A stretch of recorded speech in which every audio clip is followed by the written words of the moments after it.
You know, I just realized I have another motivation for keeping my microphone muted during the waiting screen and the channel opening. And that motivation is cars. Like, literally right as the opening was ending, a car just passed by and, you know, it rumbled through the whole room, because that's how these walls are made.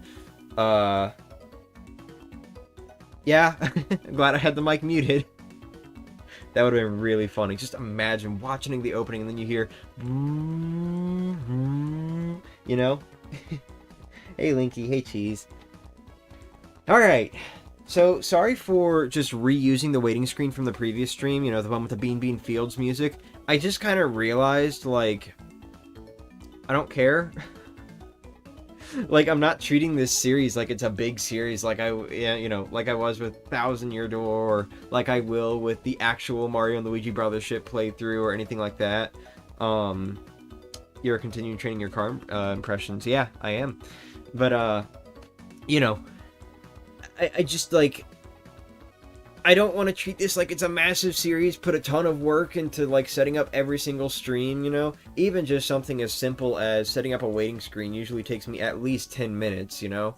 And I just don't want to do that, because I'm doing these streams, like, every day. So it would be best to not prolong the amount of time I spend doing them and setting up for them and everything.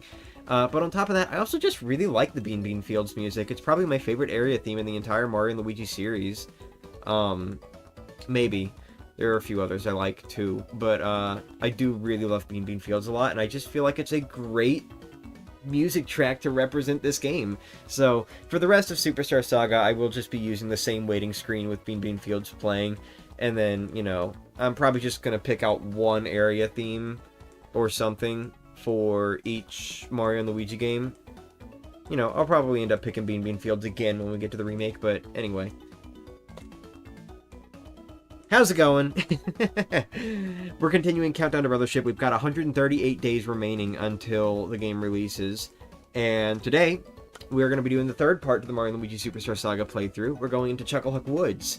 And by the way, I read up. I did a little bit of studying. I'm a little bit more well-versed now. I brushed up on my statistic knowledge.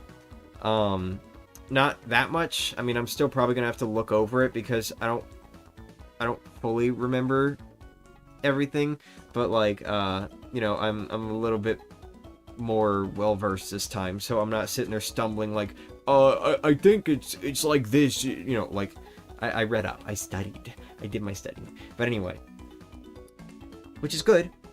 That is very good, because today we're going to be unlocking the next set of Bros moves, which is going to pretty much pull forth a ton of conversation that I want to talk, you know, like statistically and regarding how this game in particular is made and what I'm hoping for Brothership, stuff like that. It's going to be a fun stream. We're going to have some fun talking today. But without further ado, let's go ahead and begin.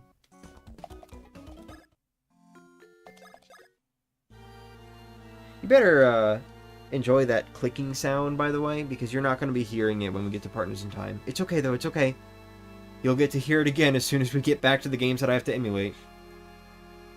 Really loving that water, by the way. Do you see that? The little, like, tiles that aren't directly by the wall, they just aren't animated for whatever reason. And they don't have as much of a shadow or reflection. I guess it's supposed to be a reflection, but, you know. Still. Still can't do anything over here. It's okay, though. We'll come back here later. I actually do plan on kind of walking around Bean Bean Castle Town after this area today. You know, because I want to, like, properly show off some stuff.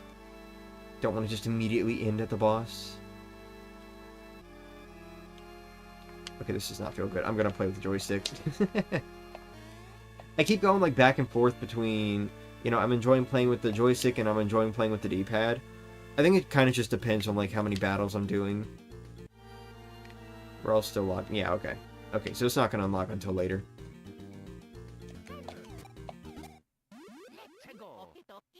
How's everyone doing today?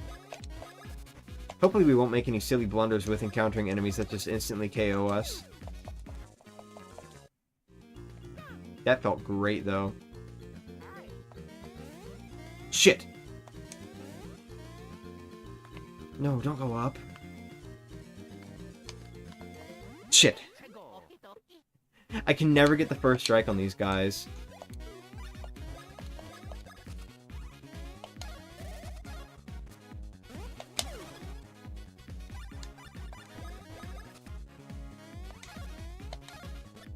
You know what I'm actually not looking forward to? Or what I'm, like, kind of, sort of hoping for, rather? Sorry. So, we actually do have a screenshot showing what the menus look like for selecting an attack in Mario & Luigi Brothership. And, you know, just like every other Mario & Luigi game, you've got these little blocks, right? It's just these little blocks. But, you know, of course, it's got, like, the more modern appearance. Like, instead of having solo jump and hammer, there are separate blocks for jump and hammer. You get the idea. But one thing that they actually showed in that screenshot was you had jump, and then to the right you had hammer, and then to the right you had items. Which has me a little cautious, because I'm kind of, like, thinking to myself, like, okay, so where are Bros attacks gonna be? And, you know, my big hope, because they showed, like, a purple block off to the left of the red jump block, I'm hoping that's the Bros attacks, and that the Bros attacks aren't, you know, to the right of the items. Just pretend this button, or pretend this block is the item block. You know, like, they would be, like, over here, pretty much, and, you know, keep in mind, more than 4 blocks. But, you know, I'm kind of hoping... I think there were 6 blocks, I think. I'm kind of hoping that, you know, they were to the left of the jump and not to the right of the items, because that's going to make, like, all the difference in the world. If it's like Dream Team or Paper Jam, I think it will just be to the left of the jump. Because I think Dream Team and Paper Jam had Bros attacks to the left of the jump block. So it'll probably be like that. I'm hoping. I just don't want it to be all the way over this way. That would be really annoying to have to deal with. Glad you're streaming now. Nice distraction. Oh, I'm glad. Or, thank you. Fuck, you know what I mean. That came out wrong. I really love the way Mario's, like, hammer looks in this game, by the way. And when I say hammer, I mean his hammering animation.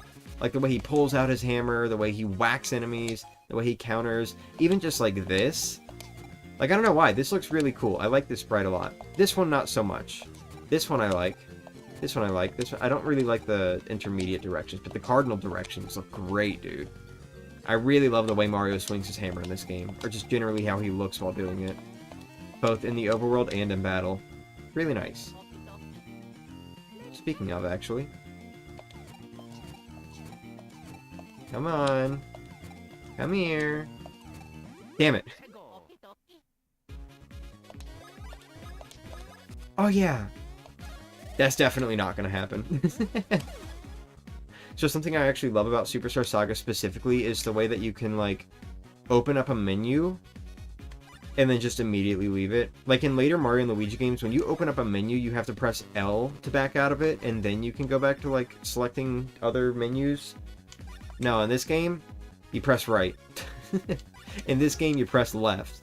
Like, you can just, like, super quickly leave the menus. I really love that. It's so snappy. Do you, like, I'm gonna be talking this whole playthrough about why I love this game so much more than the other Mario and Luigi games, and a big part of it just has to do with how snappy it is. Like, everything's so much quicker in this game compared to, like, other Mario and Luigi's. I really love it. I can't wait to be gushing about, like, all the things that this game does better than the rest of the series. Which sounds very negative, but I mean that in, like, a positive way. Generally speaking, this is one of the best GBA games graphics-wise. Oh, for sure. Dude, I look at other GBA games, and I'm just like, damn. I mean, that looks neat, but, like, damn. You know, I think Superstar Saga was the first GBA game I ever played, so I'm kind of spoiled on that front. I kind of expect all games to look generally like this. This game's got some fantastic sprite work. For the most part. We're not going to talk about Bowser. Come here. Damn it! I still could not get up in time! I was literally level with it, and I still couldn't. What an ick. Okay, yeah, I don't need to do Splash Bros anymore.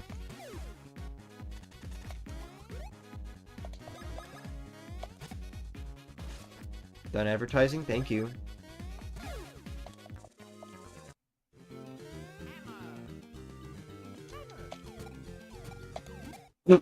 Oh, I don't know how I still got that. I literally, like, walked into that guy. Oh, the hammer also just generally feels really good to use in this game, by the way, because you don't have to wait for it to, like, go back to a specific shine or anything. You just do it as soon as they pull back, and it's like, whack, you know? Like, bam! They just hit. Okay. Like, look at this. Whack! See how, like, quickly they hit? And it's such a big swing, too. Whack! I love it. That's just more of, like, an aesthetic thing, though. That's not really a complaint about the other Mario and Luigi's. Also, this really does look like an area where you could just walk through. Oh, well. Bowser's the only one looking off? I mean, I could argue that for a few other things, but for the most part, yeah, it's just Bowser. Anyway, welcome to the area whose name I'm going to have a lot of trouble saying. Chateau de Chucklehuck. Oh, well, that wasn't that bad, actually. Chateau de Chucklehuck. Chateau de Chucklehuck. Okay, I don't know why I ever had trouble with that before. So it's like, you have the French word, chateau. Chateau. Chateau. I'm sorry. I can't say it with a French accent, but, you got Chateau de, that's like, both of those are supposed to sound French, but then you have Chucklehuck, which is supposed to be very English, because, you know, chuckle, you're chuckling, right? I don't know, it's a weird name to try to say. Anyway, brewing Chocola-Cola, step 1. The main ingredient of Chocola-Cola is Chocola fruit, which grows only in Chacklehuck Woods. Step 2. Place 1 Chocola fruit in a barrel that's been filled to the brim with savory syrup. Step 3. Tell funny jokes to the fruit until it laughs, releasing soda bubbles deep within the brew. Step 4. Bear in mind that the quality of both the fruit and the jokes will affect the brewing process. Father of the Chocola-Cola first generation Chateau owner, Bubbles. Oops, I put bottle in the, yeah, I could only remember one of their names. I put bottle in the tags, and I was just like, I don't remember which one that is, so I'm just gonna go with it. I didn't bother looking it up.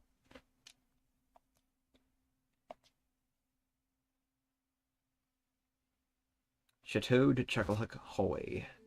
Okay!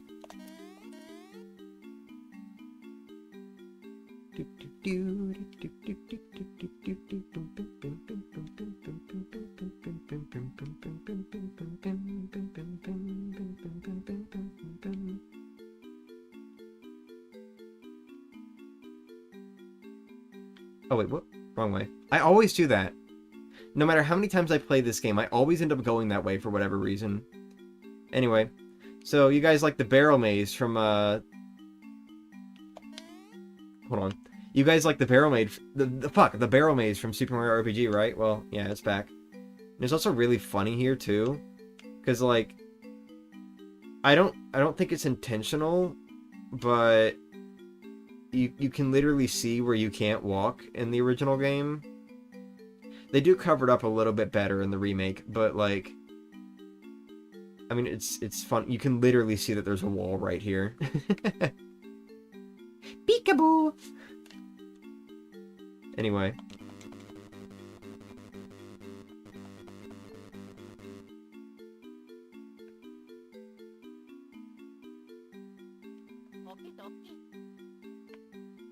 Yeah, I bet you've never seen this cutscene like this, huh?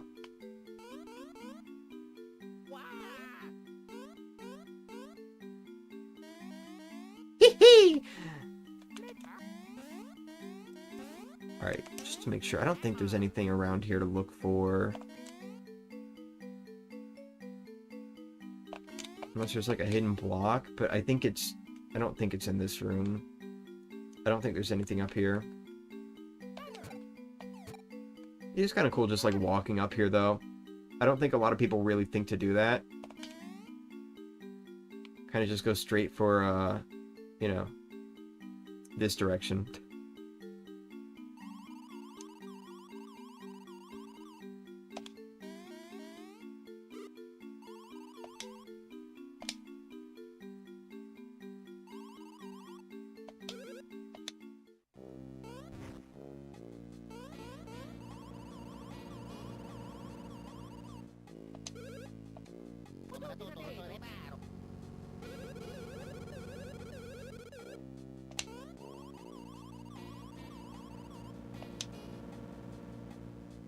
I love Popple. He's so funny. Popple's such a funny character. Yeah, got another person playing Thousand Year Door. But, genuinely, like, I was really happy when he showed up again in a later entry. But, also, on the topic of Popple, so for those who actually were around, which is, like, you know, next to none of you, but for those of you who were around on this channel in 2019, I had a series going called Mario Luigi Nerve Mode, and, you know, that was Superstar Saga around that time. Partners in Time didn't happen until, like, 2021, but, Superstar Saga Nerve Mode... Oh, wait, hold on. Shit. Couldn't remember.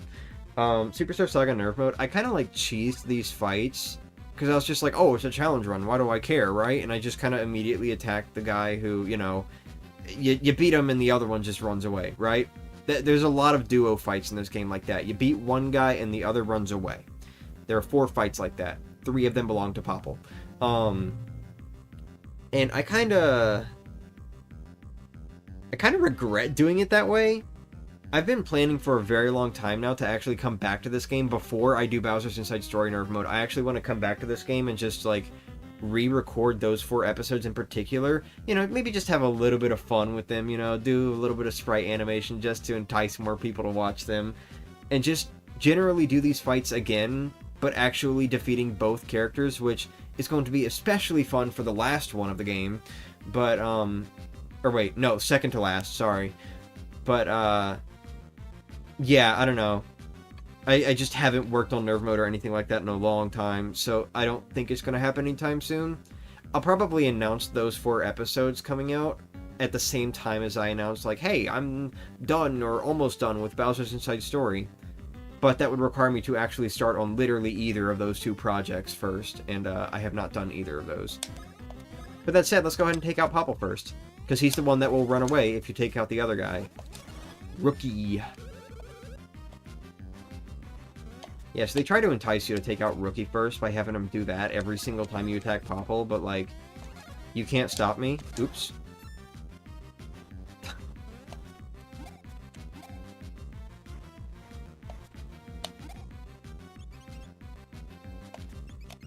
Okay, yeah, so the smile is Luigi.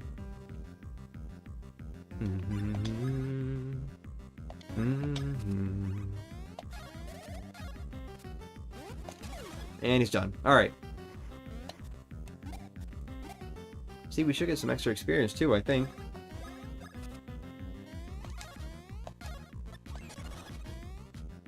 Luigi is so much weaker than Mario, dude.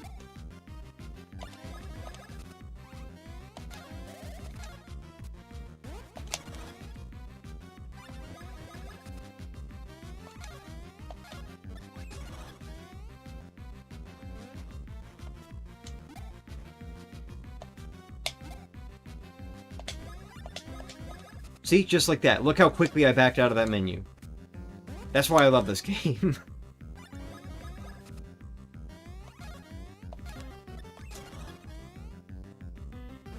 And he's done. Did he not get a chance to do his I think I had... Okay, this is why I need to, like, not focus so much on attack power. I literally only upgraded attack power, like, what? I want to say 2 or 3 times since I've started this playthrough. And that was enough to completely skip over him being like, oh, I have a burning feeling in my chest, and then he throws fire at you. Yeah. Too much attack power.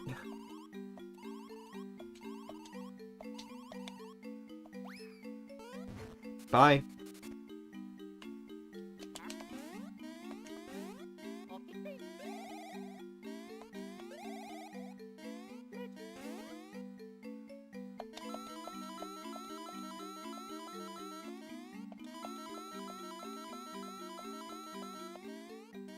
Oops. So let me just make sure real quick. There's not a hidden block over this way, is there? No. Okay. There are lots of beans everywhere, though. Oh, you know what? Before we actually move forward, I want to show off one more little thing. Just a little cutesy thing.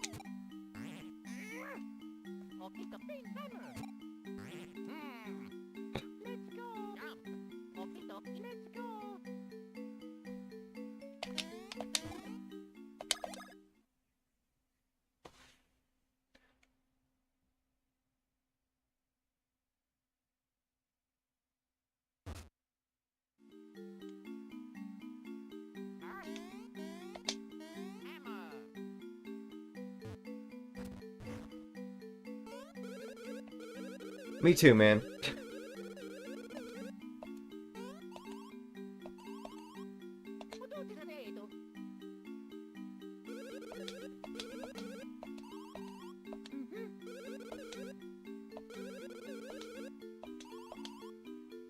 You don't remember this area? Really?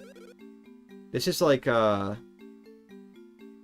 probably one of the more areas of the game. I don't know. I generally like this area a lot, simply because it's the point where you unlock my favorite bros attacks. But, you know.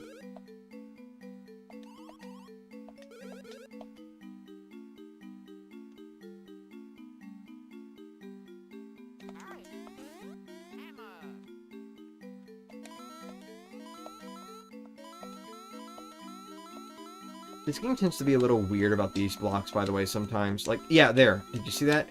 So, what happened there, I don't know why, but if you press the button too early while the block is moving, it just doesn't jump at all.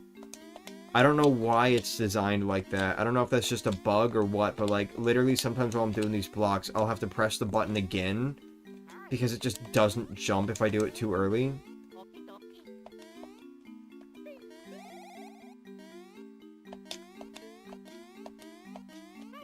Whatever, man. I don't remember where all these hidden blocks are.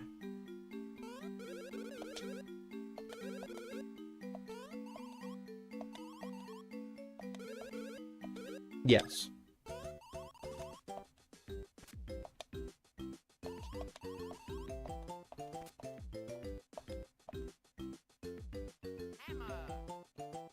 So many other Mario Bros? Yeah.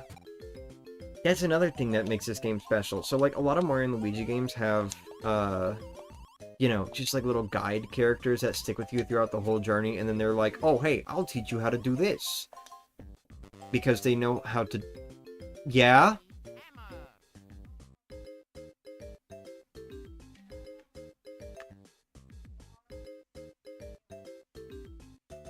The what?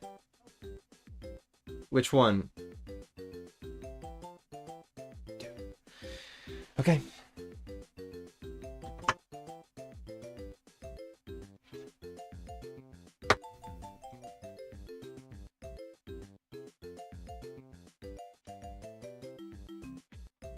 You gotta stop interrupting my streams like this.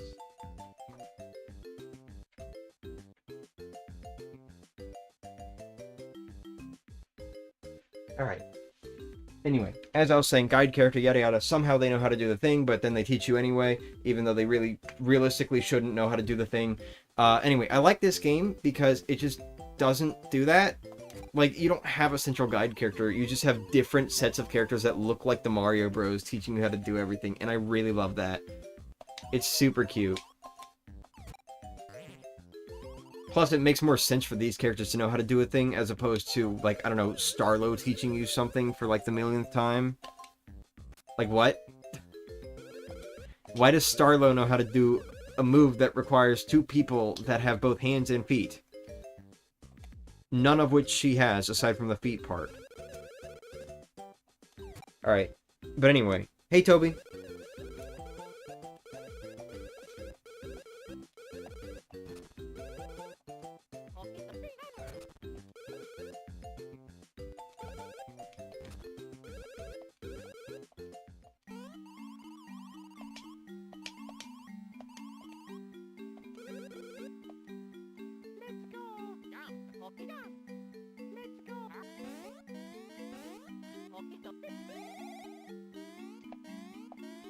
You're telling me there's nothing up here, dude?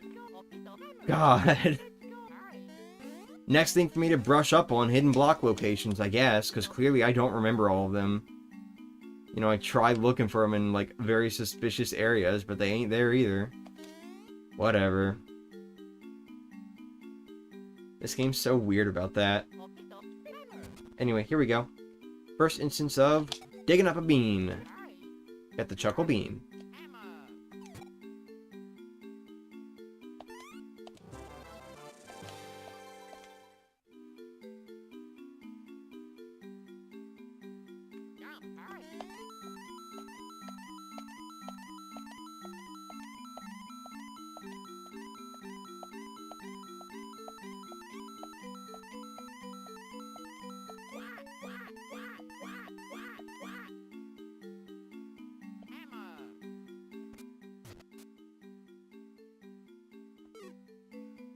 Peril strats.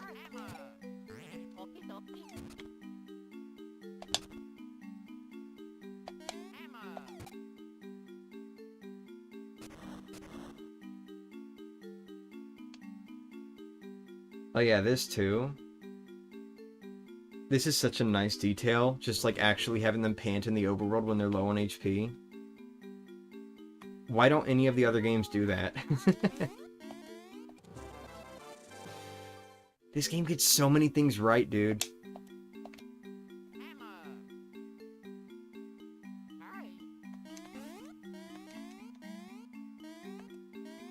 Okay, what the hell? What was that? Damn, I like could not get it at all. Anyway. Yes, I sure did. You know what's funny? They actually changed the way moves work in the overworld in the remake to make it more, you know, streamlined. Just like generally the way it is in the modern games. You know, you just press L and R to go through the different moves, stuff like that. It's a really long line of moves when you do it that way. Because, you know, you can't just, like, do this and, you know, just randomly, like, select any move at any point. Like, you know, you can't exactly do that in the remake. They made sure to specifically keep in the ability to high jump under Luigi while Mini, just because it's funny. But anyway, just to kind of show real quick. So, how much HP do I have? 26? So, in the US version, 25. So, you know, if you need a very slow way to farm coins, that's one way to do it, I guess. Oh, I'm missing 20 coins? That's alright. Let's just beat up Luigi's balls. That sounded so bad. But, yeah, in the US version of this game, it's a -1 HP loss for every time you jump up into Luigi. They rebalanced it multiple times just to discourage players from farming coins that way. If you do it in the Japanese version of this game, he loses 2 HP per jump instead of 1. And if you do it in the remake of this game, regardless of whether you're playing the US, European, Japanese, you know, whatever version of the game you're playing, if you do it in the remake, it's 4 HP. So you really cannot grind coins like that in the remake, because it is 4 HP every time you hit him. You know, not really that worth it. Seems I joined at the right time to see you talk about hitting Luigi in his balls. That is correct, Contra. See, now you joined in time to see me talking about hitting Luigi in his balls. But did you join in time to see me actually doing it?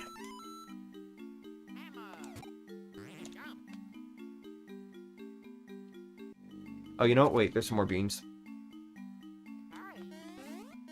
Let's get some beans. What the hell? Okay, so that's one thing about this game I actually don't like. The bean hollow, bean furrow, bean something. I don't know what the actual term for it is, but like these little bean spots, they are really sensitive in this game. No, other way. They're really not sensitive in this game. Like, you have to be perfectly centered on them for it to actually work. It's a little icky. Didn't even know you could do that. I'm playing the remake. Ah, well, I hope you're enjoying the remake.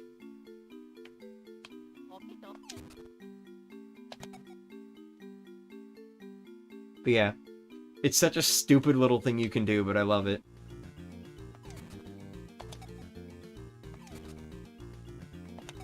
Yeah, that's another thing about this game, by the way. This is the only Mario and Luigi game that does this, thank God.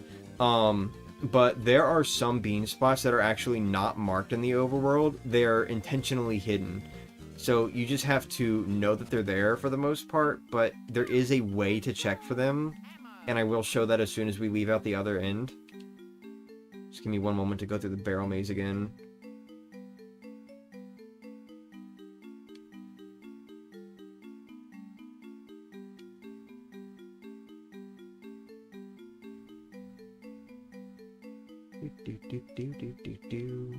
It sounds like the kind of music you would listen to for, like, a character in an insane asylum.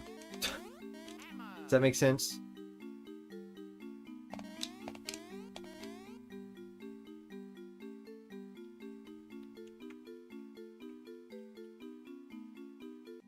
Alright, so... See this? You can actually find some hidden bean spots. And by some, I mean all. You can find, like, all the hidden bean spots by having Mario as Mini Mario and walking close to it. As soon as you're directly over it, the size of the exclamation mark changes. But honestly, it's really not worth it to try looking for them like this. Because, I mean, look at this. The spot's right here. Look how far away I can walk. That's it. I mean, you pretty much have to be right on top of it for Mario to detect that it's there. It's not really worth it. In the remake, however, they did actually change it, so while they are still hidden, they still show up as bean digging spots. So you can still see them, but they're made to, like, blend in with the environment a little bit more than other bean spots, so you can still see them, and it's a little bit more fair, and I do actually like the way the remake handles it more. In general, though, you can still sort of tell when there's a bean spot that isn't marked, because when you look at the environment, you'll see that there are certain tiles that just look off. Like, you'll never see two grass things like this, just vertically aligned like that. You'll never see that anywhere if there isn't a bean right there. So, like, this is a good indicator that there's a hidden bean. So there you go. At this rate, why not give Luigi testicular torsion and become a millionaire? Yeah. It's funny that people consider Paper Jam to be the worst Mario Luigi game, but it's still a solid 8 out of 10. I mean, it is a solid game in my opinion, but I would not call it an 8 out of 10. I'd give it like a 6, maybe. And, like, I know that sounds a little harsh, but, like... I don't know. I'm personally not the biggest fan of that game, aside from the music. The music's really good. I do like the music a lot. Oh, wait. So, new bros moves, right? That means new bros attack. We got Chopper Bros now. And this is where I get to stalk, yeah, I get to stalk here. This is where I get to talk for, like, the next, 30 minutes about bros attacks. Because they are very interesting in this game. So one thing you may have noticed is that in this game, this is only like this in this game, not the remake. Both of these attacks, when they're like this, they do cost increasing amounts of BP. But when you've got them mastered, all the attacks in this game cost 3 or 4 BP. And I do say or 4 because both Mario and Luigi have one attack that costs 4. But otherwise, they're all 3 BP. And the reason for that is because they are actually drastically different attacks. And it's something that this game does really well that I like. There's not really too much of a reason to use one attack over another outside of particular situations, if that makes sense. Like, you know, well, I guess once you unlock the advanced version, you would use Splash Bros against spiky enemies because it does double damage. But otherwise, you would use Chopper Bros because that's a hammer attack. This is a jump attack, this is a hammer attack. And these attacks are not, like, overly stronger compared to each other. Does that make sense? Like, Chopper Bros, even if you mash really fast, it still does about the same damage as Splash Bros, unless you just have really high attack power. You know? Like, if you have really high attack power, Chopper Bros, definitely the best attack in the game. But, like, well, I don't know, because there's also advanced Chopper Bros and advanced Knockback Bros, and those go on infinitely. But, that is something I actually like about this game. It incentivizes you to use other Bros attacks, aside from just whichever one is your quote-unquote strongest one. Like, for example, there's going to be a fire-based Bros attack and a thunder-based Bros attack later on, and those are really good for enemies that are critical to those elements. Otherwise, maybe not so much. I kind of consider them like some of the weakest attacks in the game, but, you know, still. I actually really like that about this game, and it's something that the other Mario and Luigi games don't do as well, in my opinion, because in the other games, all of the Bros attacks are just like, this does damage, this does more damage, this does even more damage and hits all enemies, and this does even more damage and gives stat debuffs. This one, not so much damage, but still stat debuffs, and this one does even more damage, and more damage, and more damage, and more damage. Like, the attacks build on each other damage-wise in the other Mario and Luigi games, and that's why I generally prefer this one, because I don't feel like I'm just using the same Bros attack over and over again. You get what I mean? Like, there's not really much of a reason, once you unlock, let's say, for example, Magic Window. When you unlock Magic Window in Mario Luigi Bowser's Inside Story, there's not really much of a reason to actually use other Bros attacks unless you just don't want to use that much SP against an enemy that's weaker. But like when you're fighting a boss, just keep spamming Magic Window, and then when you get low on SP, use a syrup. And then get back to spamming Magic Window. You know? That's why I like this game so much. Because it tries to discourage you from just doing that by making all the attacks fairly evenly balanced. It's very well designed in that respect. What did Paper Jam do to you? Oh, it didn't do anything to me. Paper Jam did nothing to me. I just think it's like an okay game. You know, plus the attacks are fucking forever. I don't know why the 3DS Mario and Luigi games are like that, but like Dream Team... Oh! Shit. Damn it! Dream Team and Paper Jam have like really long attacks, especially Dream Team, but you know, Paper Jam's attacks are a little bit less inspired, so I kind of dock a point there too. Hey Henry! I like how they're bringing back these Bros attacks in Brothership. Oh, me too! Oh, I'm so excited. So like... Shit. So like, it really feels like, compared to other Mario and Luigi games, this one has much more move-based Bros attacks, where the other games are all item-based, even when they're not treated like actual items like they are in Partners in Time. And I'm actually like really excited to see these kinds of Bros attacks come back in Brothership, or at least that's what it looks like. It looks like these kinds of Bros attacks are going to come back in Brothership, because like, they're literally just doing a little move, and it looks so cool. I love it so much. Oh, wait, hold on, real quick. I just want to show off.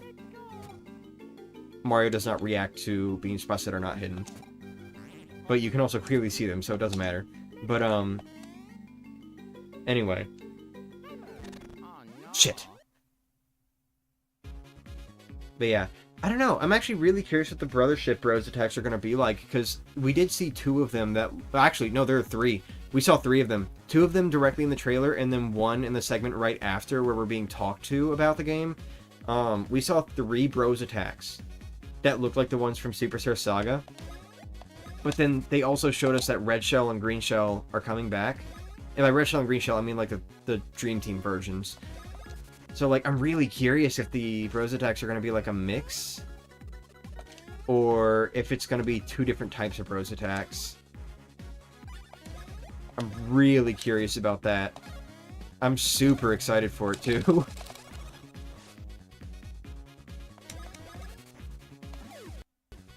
Hop off Dream Team? Bro, Dream Team's a great game. I am not saying it's bad. I love Dream Team, but... I mean, come on. The Bros attacks take so fucking long. I don't want to play a whole-ass minigame every time I'm trying to attack the enemy.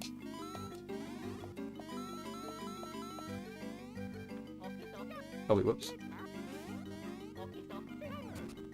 Is it right here, I think? No? Okay, well, here you go. Here's something for you. Actually, a little bit of evidence that not all of the hidden bean spots are actually marked.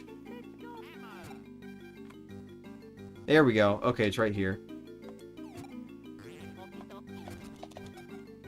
Oh, wait, hold on. Get this one, too. I can remember the hidden beans better than I can remember the fucking blocks. Done with my Nintendo Direct with voices, by the way. Hope you like it. I sent it to you on Discord. It ain't on YouTube yet. It's okay if you watch it on stream. I'm probably not gonna watch another video on stream, no. Sorry. I used to like Classic Bros more, but I've grown to appreciate them pulling some stupid item and walk backwards to do some stupid thing only to do huge damage. Oh no, it is funny.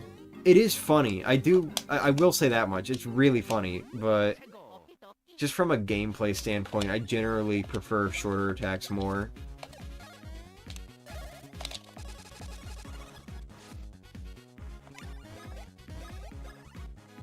Like this? Look how quickly this happens. Bam. Attack's already over.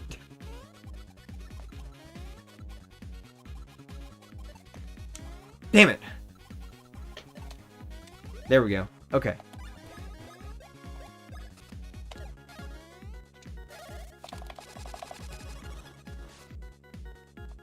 Waiting for that gold beanie to show up again. From a Splash Bros, preferably.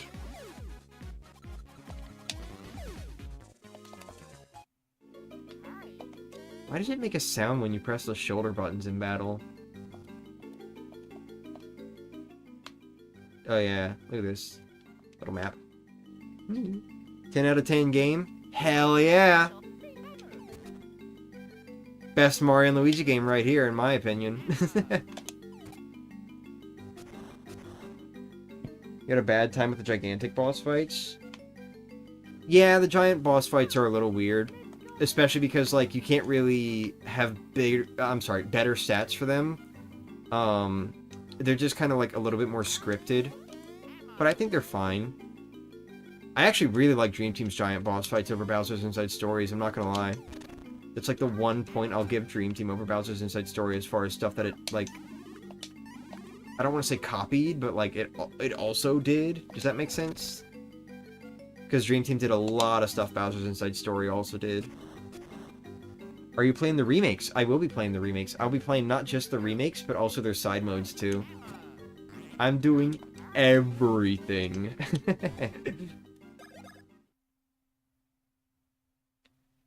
Especially because, like, playing the remakes gives me another opportunity to talk about stuff that, like, interests me regarding them and the Mario and Luigi games and stuff like that.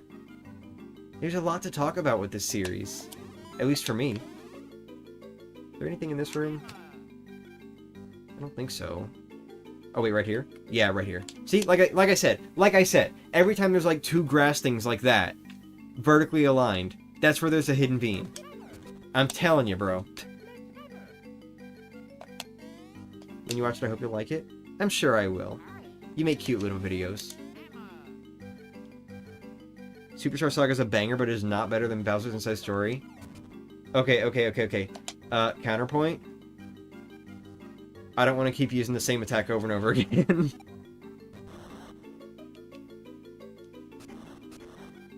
Another counterpoint. Why does Bowser get trapped for, like, a third of the game?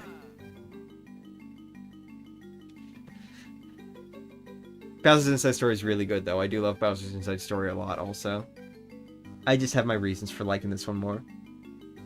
It's so good. Shame that Partners in Time never got remade, even though I'm not sure if that's possible.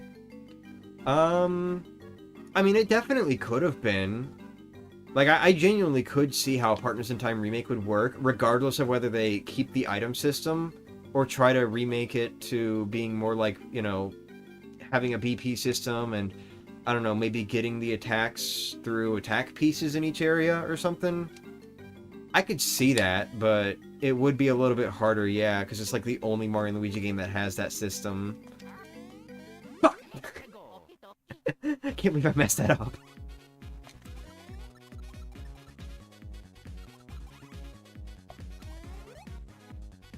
A little icky. Counterpoint Starlove.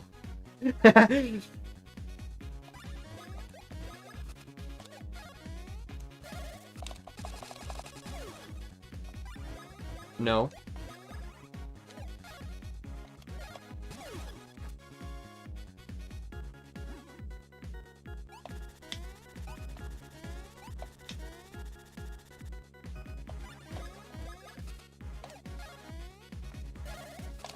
Would you believe me if I told you that Bowser's Inside Story was actually my favorite game at one point in time? Not just that, but like even after I played Thousand Year Door and was like, whoa, I love this game so much more, it was still like my favorite Mario and Luigi game. It genuinely wasn't until like around 2020 when my opinion started changing on Superstar Saga and I kind of realized like how much I love this one. It's not like the game forces you to use Magic Window at gunpoint. No, it doesn't, but like it also doesn't give me an incentive to actually use other attacks because they're just weaker. It doesn't balance the attacks out and like make me want to use other attacks the way this game does. Oh shit, hold on. Bowser's Inside Story is insane but overrated. Love Dream Team, but the tutorials ruin it a bit. I wouldn't say it's overrated. I mean, it's a really good game, and like generally I consider the Mario and Luigi games overall to be underrated. even Bowser's Inside Story. But, like, I will say, it's good that this series is actually good enough that people are able to have other opinions and not be like, you know, what the fuck are you talking about? Like with Paper Mario. I was more thinking it's so top and bottom screen heavy. Yeah. Which one did you grow up with? I grew up with Bowser's Inside Story. I grew up with Bowser's Inside Story, and then... Okay, I think... Hold on. I'm trying to remember, but I think the order that I played the games in was Bowser's Inside Story first, because when I was really young, a friend had it. This was before I even got my first DS. You know, really young, a friend had it. It looked super interesting. I wanted it. So when I got my DS, that was one of the games that I got. I think I got that, New Super Mario Bros., and Mario vs. Donkey Kong Miniland Mayhem. I think those 3 games. I think that's what I got. So it was Bowser's Inside Story, and then Partners in Time, I think? I'm trying to remember. I actually don't remember if I played Dream Team first or Partners in Time first. Because I know it was sometime after Bowser's Inside Story that I discovered Partners in Time through the internet, through YouTube videos, and I was like, whoa, there's another one? But then at the same time, I also know that it was roughly around that time that Dream Team got announced. Or, like, not around that time, but, like, a little bit shortly after I played Bowser's Inside Story. And I know I was really excited for that one, too. So... I don't know. But it was Bowser's Inside Story, and then it was either Partners in Time or Dream Team next, and then it was the other one of those 2. And then after that, Superstar Saga, and then Paper Jam. And from there, it was in release order. Because Paper Jam was, like, the first Mario Luigi that I got on launch day. God, Paper Jam was so funny. I was so excited for that game, because by that point I was fully into both Mario and Luigi and Paper Mario. And then it just came out and there were, like, no characters. Like, what? I don't know, man. I don't know.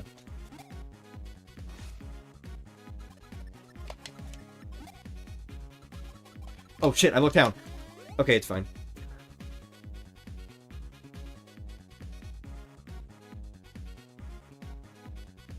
Okay, so instead of using Magic Window all game, then I'll use Falling Star all game, or Snack Basket, or like... But my point is that there's nothing differentiating the attacks.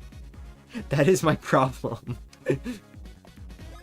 It's just, this one does more damage, this one does more damage, this one does more damage, this one has a shockwave effect, this one does some debuffs, this one hits all enemies, you get the idea. Like, it's not like actually fully different attacks like Superstar Saga, and that is what my issue is. That is why I like this one more. I mean, like, to me that's about the same as saying something like, oh, you're upset about the ability to retry in the Pit of 100 Trials in the remake? Just don't retry. Like, to me, it's still a problem, regardless of whether it's ignored or not. But, you know, I'm not going to get into that discussion. I don't want to get into that discussion.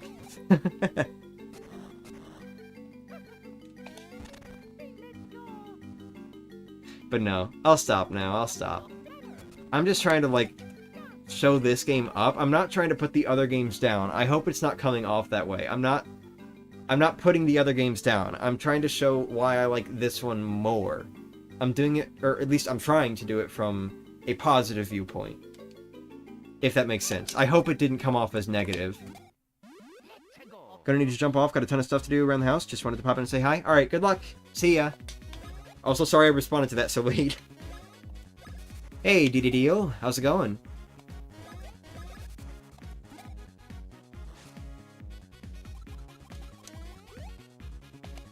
I need to restore my BP. I want my... Oh! Shit! Now I really need my BP! No! I'm just gonna take a gamble here. Come on. Don't run. Don't run. Damn it!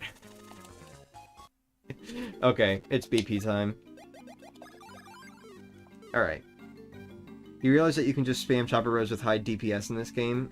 Like Magic Window, right? You can. Or you can actually just, like... I don't know, because it... Like, all the attacks still cost the same amount of BP. So, like, I don't know. Whatever.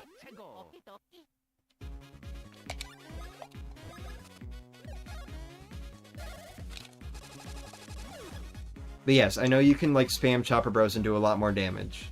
I know that. Sorry.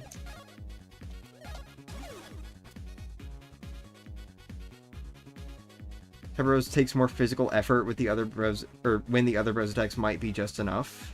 Right?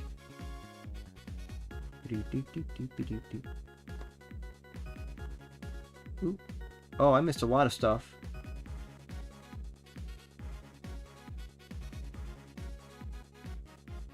Brothership game director... I'm sorry, the Brothership... I can't read, I'm sorry. The Brothership game director is the same as Paper Jam, I think, which I'm okay with since I actually really like Paper Jam. Okay, that's good.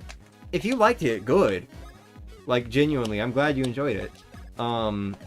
It's definitely not a bad game. And I will definitely have a lot to talk about with Paper Jam, too, in terms of, like, things I do enjoy about it. But, you know, good.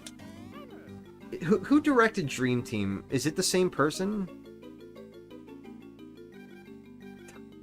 Your argument is fundamentally flawed. Adjust glasses and bow tie. Okay. But, who directed Dream Team? Is it the same person as Paper Jam?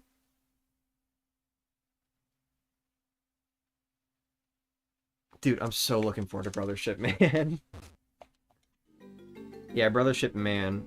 So you know how, like, Dream Team and Paper Jam are Dream Team Bros and Paper Jam Bros? Yeah, well, if you go, you know, if you come to the US, we actually are not calling it Mario Luigi Brothership, we're calling it Mario Luigi Brothership, man.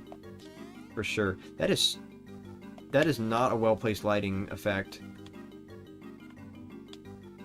That looks like it's floating. I don't think that lighting effect is well-placed. Oh well. I don't think so. Oh well. I can absolutely see you wearing those. I mean, I can't see myself wearing glasses because I can't see. Plus I find them kind of uncomfortable, but I could definitely see myself wearing a fucking bow tie.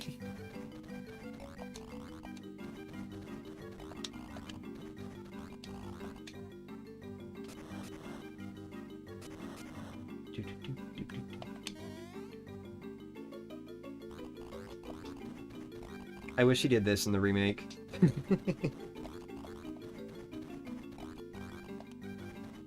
I wonder what that looks like from Mario and Luigi's perspective. Like, do they just see, like, his insides or something whenever the sides, like, walk forward?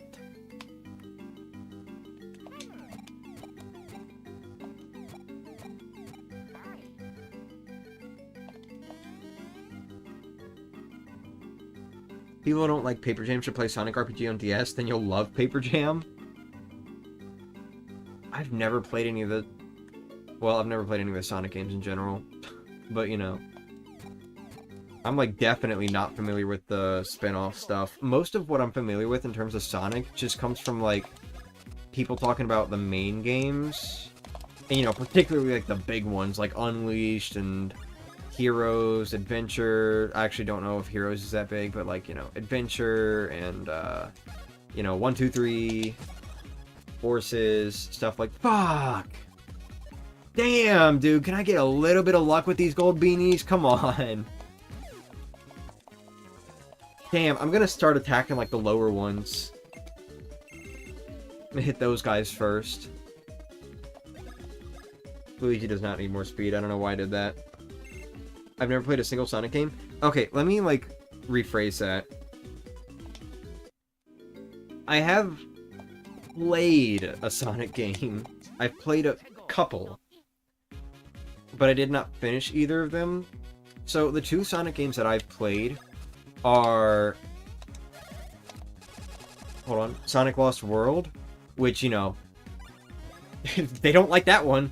And, I guess maybe I could see why. I don't know. I was really young when I got that game. That was my first ever Sonic experience, was fucking Lost World. And, I mean, it was fine. Like, I definitely was I was playing it, like, for sure. But I think there was this one level that was like some tall cylinder water level or something like that. And this was, hold on, I should clarify, 3DS. I was playing the 3DS version. There was like some tall cylinder water level or something like that, and I just got stuck. I had no idea what you were supposed to do to beat that level. So I didn't. I think I was getting tired of the game by that point because I did not pick it back up after that. I just gave up. But then after that point, I got like some sort of Sonic Classic collection for the DS, I think. And on that, I played Sonic the Hedgehog, like the first one. I was really bad at that one, though. I did not get past the second world. So yeah, I don't really have a whole lot of experience with Sonic. Most of what I know comes from, like, fan stuff and discussions online and, you know, stuff like that. I don't have much personal experience playing the games.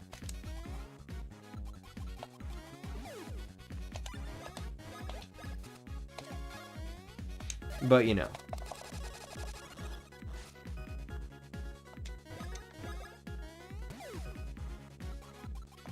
Have you heard the soundtrack for that game, though? Which one? Chronicles?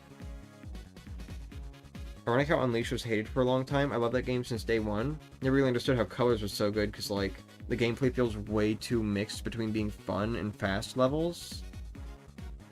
Huh. Lost Worlds was the last good one. Really? I thought a lot of people hated Lost Worlds. That's the impression I got. Maybe opinion has, like, changed or something. I don't know. I know that tends to happen with games sometimes, like Super Paper Mario. I am actually a little surprised to hear that, though. Lost Worlds being one of the good ones. Shit.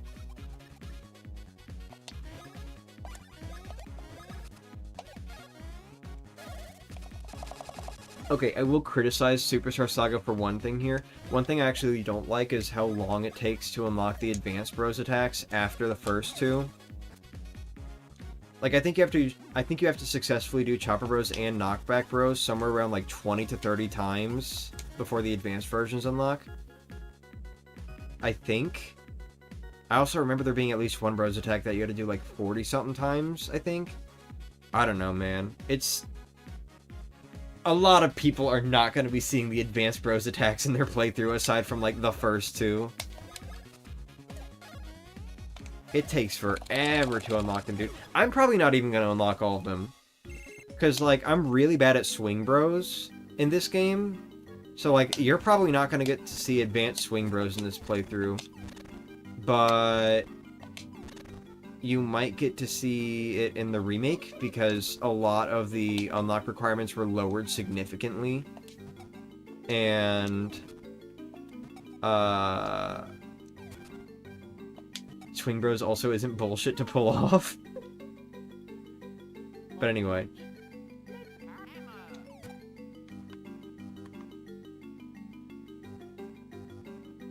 I thought there was a hidden one in this room.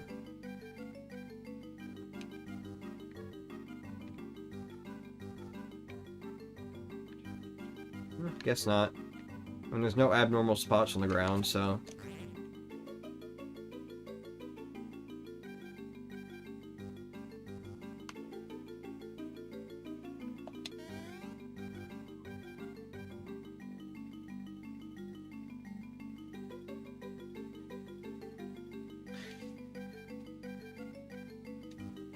Lost World is fine. Oh. Your taste is... Oh, okay. You ever get the one where they spin? Oh my god, I was not paying attention to the soundtrack for a bit. Hold on.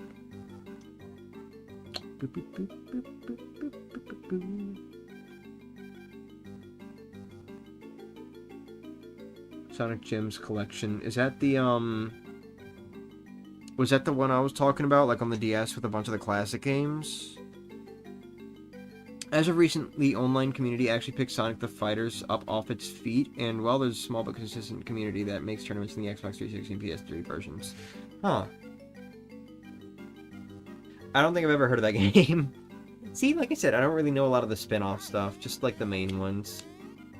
Or at least I'm assuming that's a spin-off. I don't know. I still want to play, like, Sonic Adventure 1 and 2 on this channel someday. I do feel like if any games are going to get me... Oops. If any games are going to get me interested in the Sonic series, it's probably going to be those two. Just because I already have an interest in them. Oh, real quick, I just want to show one other little thing. I'm definitely showing a lot of little things. But, yeah, I should be saving a lot of this for the 100% series. Why the fuck did I do that? I forgot. Yeah, look at this.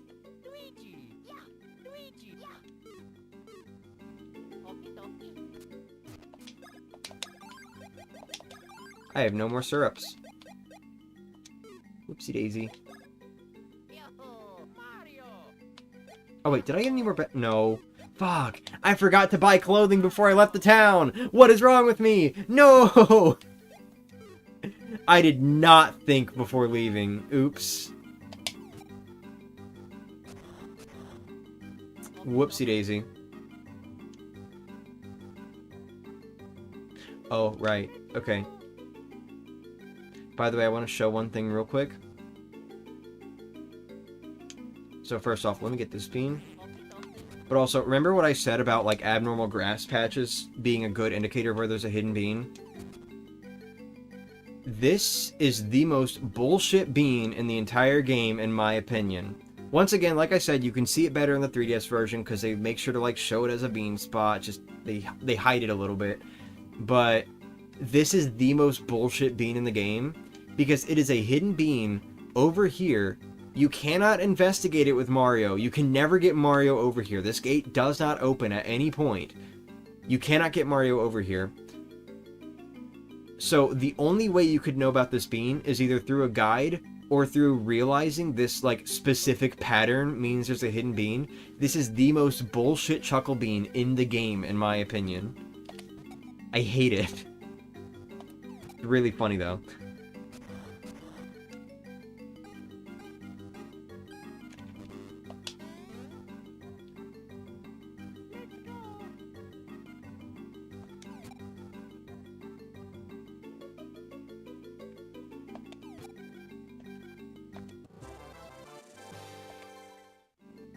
Swing Bros, yeah, you mentioned it. Yeah.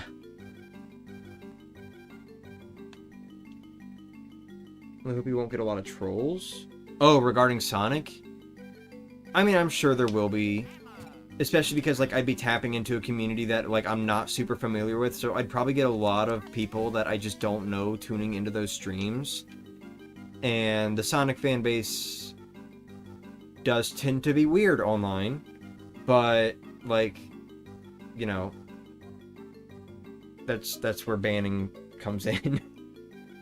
It's not that hard. Like, I can just ignore and ban them, or time them out, or whatever. It's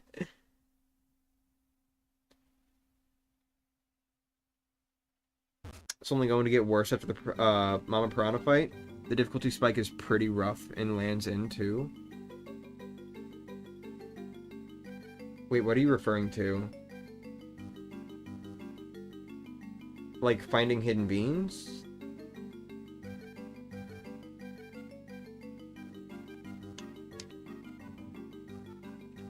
Sonic fans can't decide what's a good game or not. For who?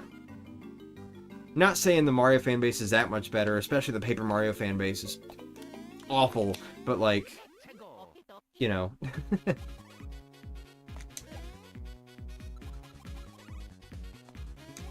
Shit, I still keep jumping too early with that one. Like, I can tell when they're gonna charge toward me, but I just don't have the timing down.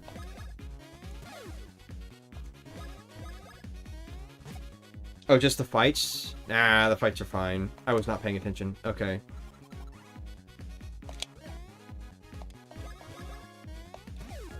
No, you're good. You're good.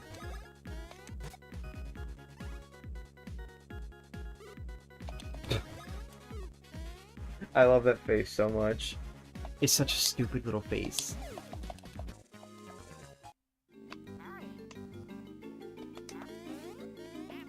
Don't!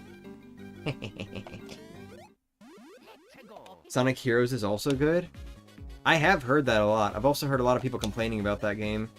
So, like, I'm a little mixed on if I should try it anytime soon. But I do, at the very least, want to do the first 2 Sonic Adventure games before I try anything else. I said first 2. I meant the 2. Sorry, my bad.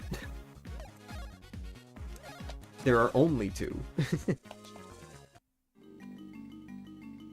There's not a hidden block here. No, okay. Ah! Every time, bro. Every time I just miss like that. Now watch, this guy's gonna be a golden beanie. It's okay, I was just messing with you.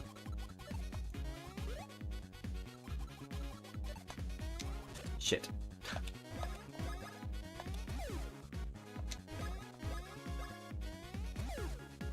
There's some painful levels in Heroes. Ah. Imagine if we actually got a proper Adventure 3. I mean, I think that would be cool. Look at this guy. Did you see that? He was just waiting. He's still just waiting. He wants me to come to him. Well, too bad. I don't have the spike badge. All I have is the beam badge. Shit. I'm gonna get this guy first. I feel like every time there's a gold beanie, it's always like the bottommost one. Damn it.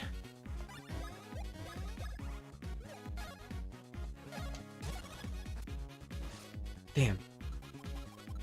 Can I get one gold beanie that I can actually defeat? Please. Pretty please.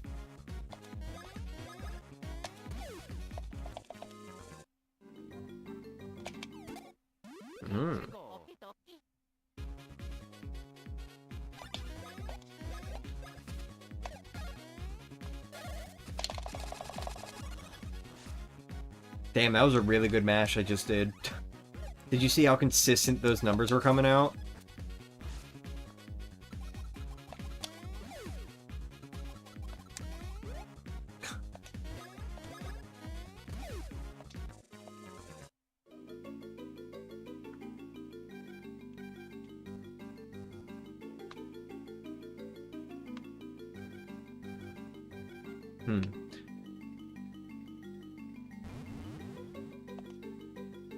I'm going to teach you about bean spots that look different from the ones that normally look in this forest. Smile.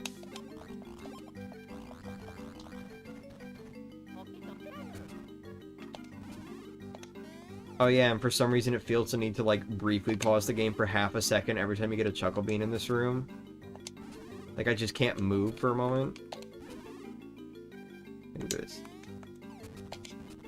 See how quickly I can move there? It's not even half a second, it's probably more like a quarter of a second, but still, it's noticeable to me. I have played this game more times than I can count on all 4 of my limbs. I really love this game. Hey, Andre. Oh, that's right, I should have saved this one for last, because it's like a more fitting end. Whatever. Oh, come on. There we go.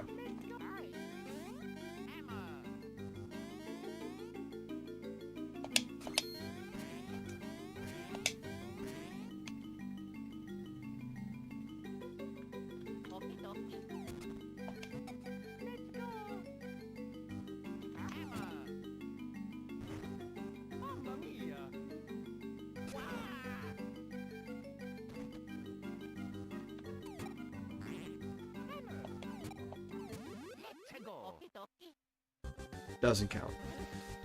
It is kind of funny. This is like the one boss in the game that you can actually hit to start a battle, but it doesn't matter.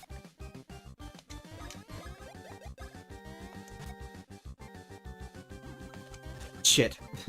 No.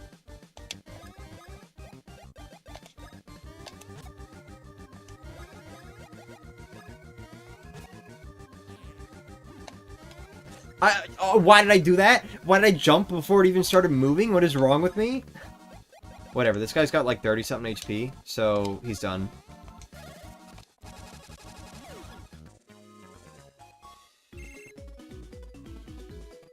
Pretty good boss fight.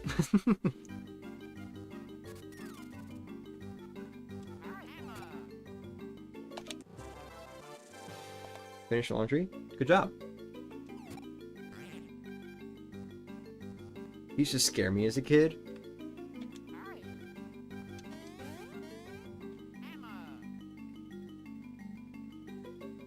Huh. I don't know, I couldn't think of a response, I'm sorry. That was fast. Yeah, no, the Wiggler only has, like... My brain's saying 34 HP? I don't know if it's that exact, though. I want to say it's 34 HP, but I'm not sure if it is. It's probably just in the 30s. Let me check. Superstar Saga bestiary.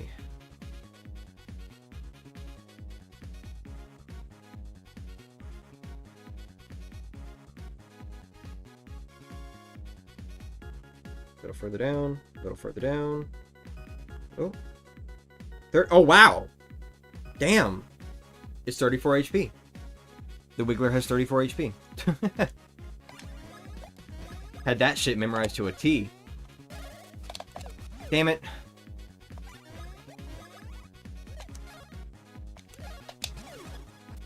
Hey, Speedy.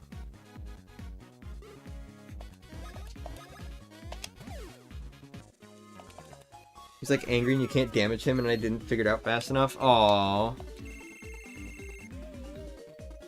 That sucks. To be fair, I think when I played Bowser's Inside Story for the first time, I think the Wiggler boss fight there also had me pretty confused for a bit. Especially because, like, I didn't fully have a grasp on, like, the mechanics behind the vacuum move. So I just kept getting hit by the really large turnips at the... What were they called? I think leaf guys? I think they're called leaf guys. You know, just the little plant-looking fly guys. You know, they'd pull out, like, these really big turnips out of the ground, and then if you don't inhale them, they just drop them on Bowser. Yeah. I got hit like that a lot. Because I did not have a full grasp on the vacuum mechanic of that fight. Or not of that fight, just in general.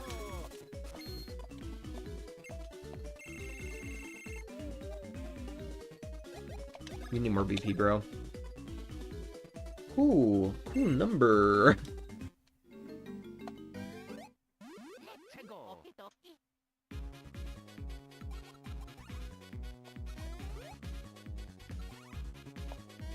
Damn, okay, I think it varies. I think it might be a varying amount of time before they...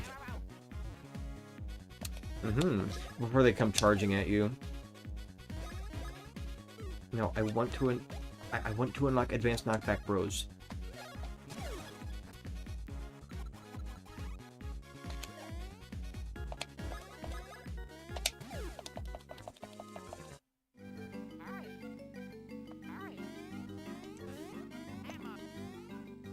I feel like you can just make that with a regular jump. Let me see. Yeah, okay, you don't even need spin jump there. Wait. Okay.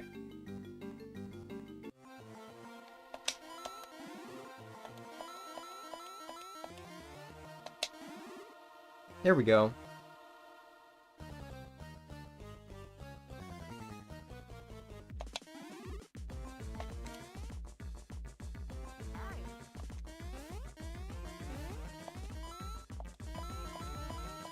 Parkour. Yeah.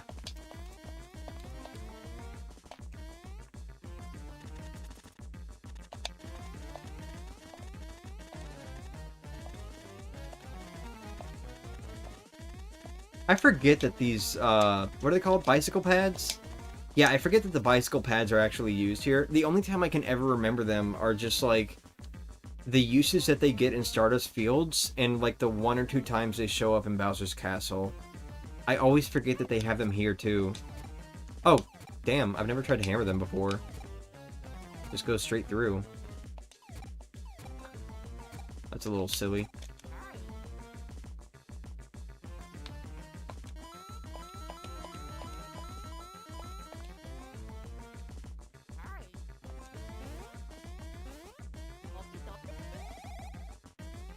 I'll let Luigi get this one. There you go. Stream didn't show up in my subscriptions? Oh, I'm sorry.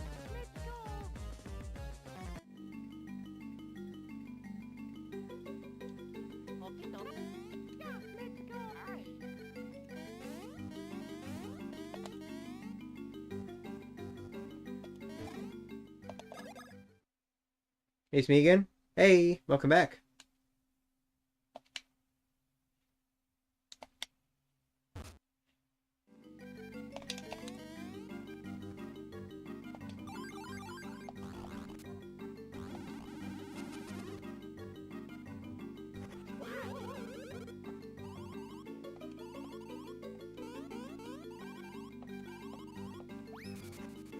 Bye.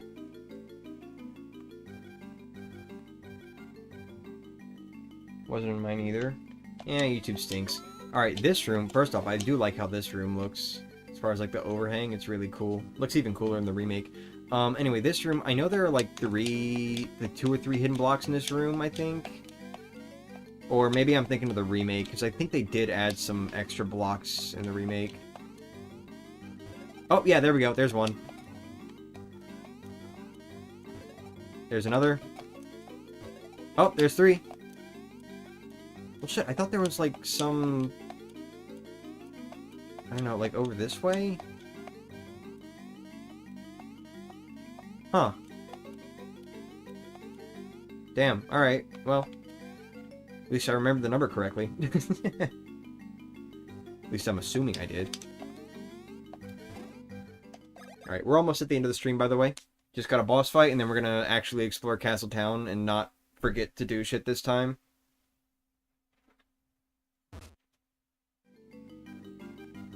Have you ever played this game called Mugen? I have not, no. I have heard of it, but I've never played it.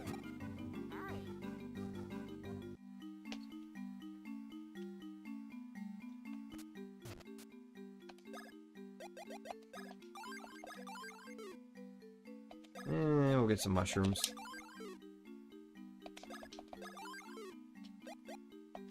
Get my stats. You know, give you no time to actually look at them.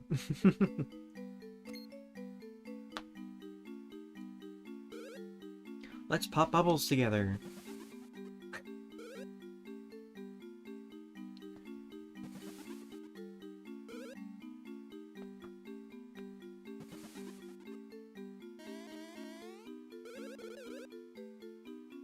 I can bear Starless stuff well, but I think the dynamic of the Mario Bros. Interacting with strange people in an odd kingdom by themselves is so good. Oh, me too.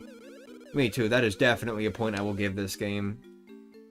The guide characters are fine. I definitely don't have a problem with the guide characters. Like, even though Starlo comes back 3 times, and she's super naggy and bitchy toward Luigi and Dream Team and Paper Jam specifically, like, I don't really care. That doesn't really affect it for me. I do actually think she's a fine character. Like, it doesn't bother me, but I definitely prefer the way this game handles, you know, having a character that, like, teaches you moves and stuff like that. And not having someone to talk for Mario and Luigi. It's very charming. Very charming. Tell us a joke? Oh god. Okay. What's the difference between a tuna fish? No. No, I'm sorry. What's the difference between a tuna and a piano? You can tune a piano, but you can't piano tuna? There you go. Subversion of expectation. Hope that made you laugh. That's how you make a joke. Something like that. Text appearing on screen. Please laugh now. Ha ha ha ha ha. Paper Jam. You know what? Yeah, that's a good one. Paper Jam.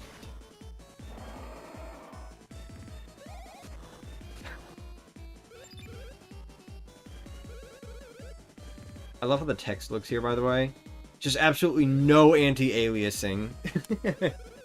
Or, well, fake anti-aliasing. You know what I mean. The little thing that they try doing with the sprites in this game. Bon appetit!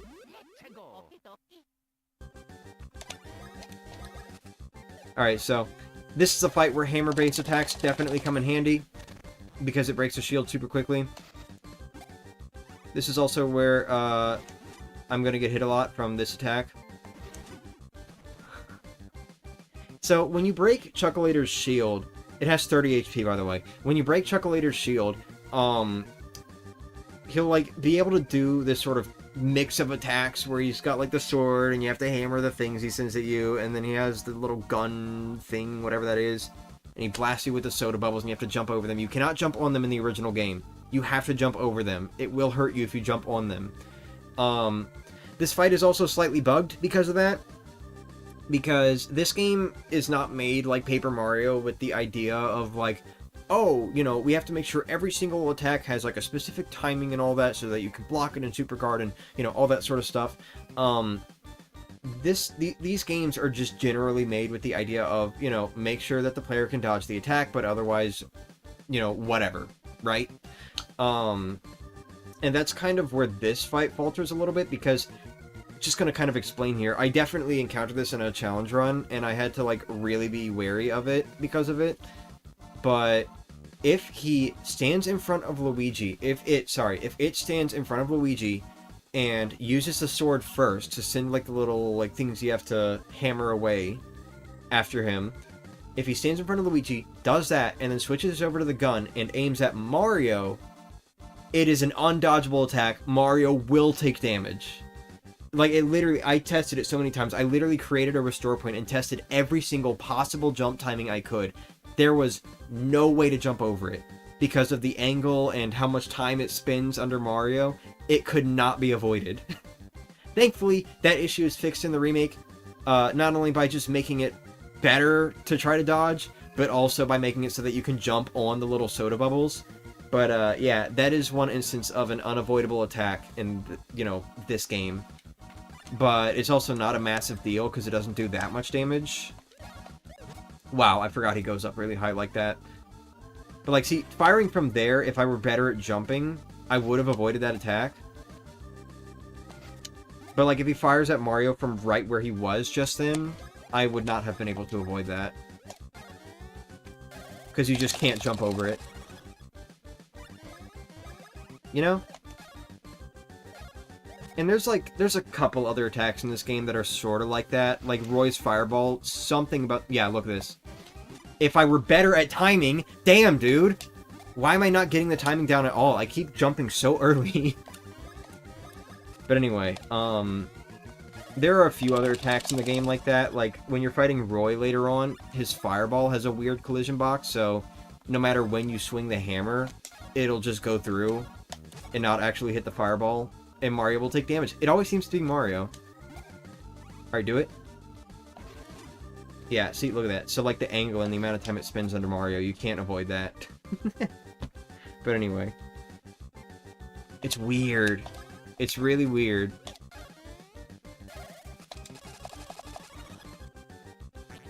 Oh, well, I already got him down.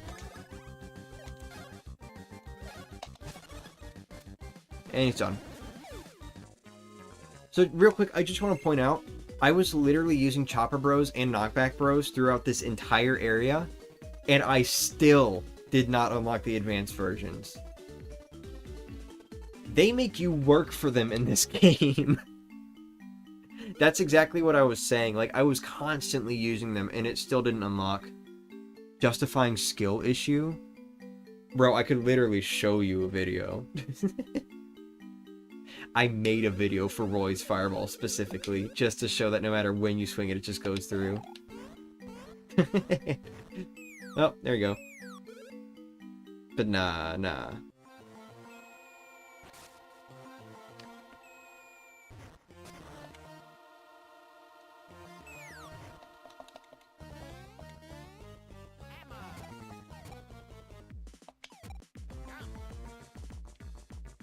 Do you think in Brothership they'll add more ways to avoid attacks? Something like in Dream Team, but without the motion controls? Well, I don't think it was motion controls when you were avoiding attacks. I think it was just when you were doing Bros attacks. But, like, I know they had the running segments. I mean, to be honest, I hope the running segments don't come back in full force in Brothership. Because they do take a lot of time. But, like, I wouldn't mind, like, a boss here or there being able to do it. But as far as, like, more ways to dodge attacks are concerned, it might depend. Because I don't know what kind of stuff they're going to have going on in Brothership. They definitely have, like, some sort of thing going with, you know, like Mario and Luigi, a bigger level of cooperation, something like that, because they literally open a portal from their hands after saving each other. But so there could be something like that, but I don't think there will be in terms of dodging enemy attacks. It just entirely depends on what the battle system is like.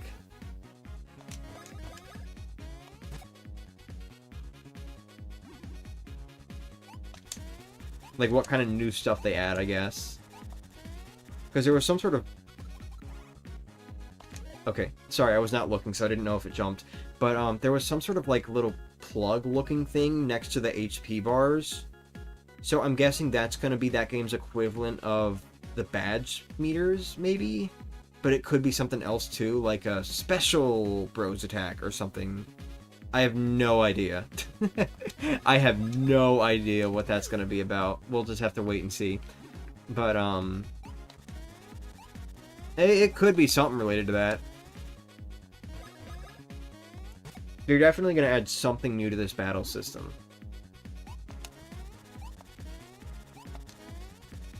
The running segments were cool. They were cool, it's just they were, like, a little overdone. Because, like, every single boss had them. No? Okay. They could change it or replace it with something else. That'll be neat. What do you mean? Like changing the running segments? Honestly, all I think they gotta do is just add on to it a little bit. Like, not make it so that you're just running or jumping. Something like Paper Jam, I guess. You know, I will give Paper Jam a point. I do like the running segments in Paper Jam a little bit more. Just because you're not only running and jumping, there's also, like... You're like moving Paper Mario around so that you can do longer jumps or throw a boomerang or something like that, you know? Bounce a thing on a trampoline. If they could add to the running segments in some way, I'll be fine with them.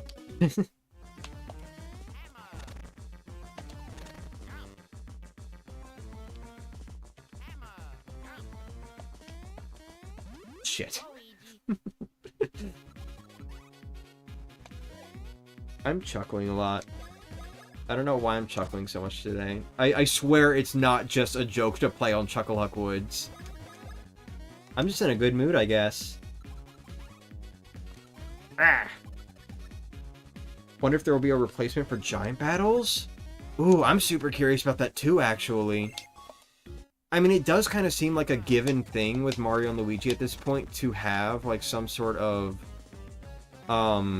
you know, giant battles or papercraft battles or something like that. But I don't know what they could do this time. I'm really curious, though. I do want to see special battles come back in some way.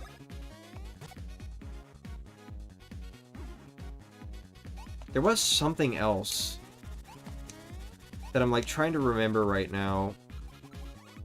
But I don't remember what it was. It had something to do with Mario and Luigi. Like, as characters. There was something that I noticed. What was it?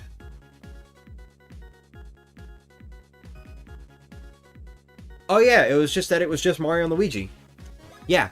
So, like, with Mario and Luigi games, they tend to be very off and on, you know, about having a third or fourth character. Like, you had the Babies and Partners in Time, you had Bowser and Bowser's Inside Story, Paper Mario and Paper Jam. I guess Streamy Luigi, if you want to count that. I kind of think it's more in line with just Mario and Luigi, though, in that game. So I did notice that it's just Mario and Luigi, as far as, like, the gameplay is concerned. There doesn't seem to be, like, a third character joining you or anything. So I am curious about that as well. I wouldn't be surprised if special battles don't come back, because it looks like there's not going to be another special character either, you know? The Sparkle Hands? Yeah, that. Naval battles maybe with the ship? Oh my god, that is a great idea! Dude. Naval battles would be so fucking sick. I'm actually... You know what? I'm hoping they do that now. I can see that being really fun. That's a good idea.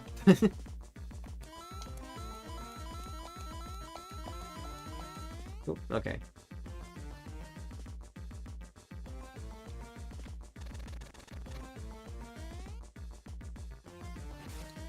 Steven was right. I really do just sit here and try to prolong these streams in my brain. Even though I kind of went into this one knowing it was going to actually be long enough to justify, I guess. I'm still kind of sitting here thinking like, damn, it's only been an hour and a half. I can do more. Don't succumb to that mindset or you will make the next few months so exhausting. I totally could do more though if I'm like running out of days, I guess.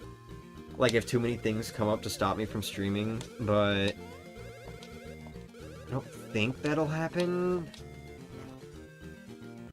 I don't know. I am kind of just sitting here thinking like, I want to stream more today though. But I've already reached the point that I said I would stop, so. Battleship? Wind Waker style but fighting with ships sounds awesome. They kind of do that a little bit in Wind Waker, as well as Phantom Hourglass. And sort of in Spirit Tracks with the train, but... Do you think it's possible they could make a new playable character? Could be brief or for one or a few segments of the game, but it'll only last for a few hours probably. So like a temporary party member? I could see that, but Mario Luigi tends to not really do that sort of thing, so I don't know. Like, I can only think of one instance where they actually do that, and it's in Dream... No, wait, oh, hold on. There are two instances. There are two instances of there being a temporary playable character in this series. One of them is in Dream Team, and one of them is in Paper Jam. I forgot about the one in Paper Jam. But, I could see them doing something like that. Not sure if they will, though. All I'm hoping for is to see more Italian gibberish. More Italian gibberish between Mario and Luigi. Same. I'm actually really curious to hear Kevin's take on it.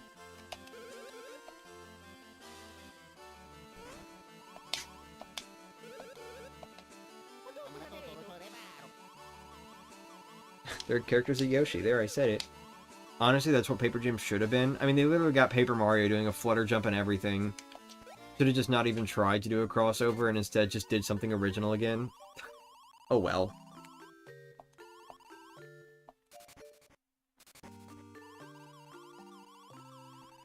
Okay, this is uncomfortable.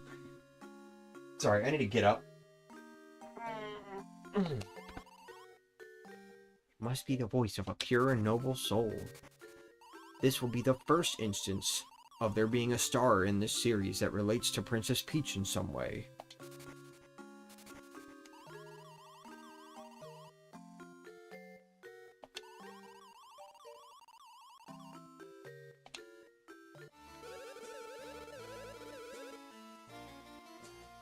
Hopefully Nintendo gave the new Bros VA the gibberish lines. I hope so.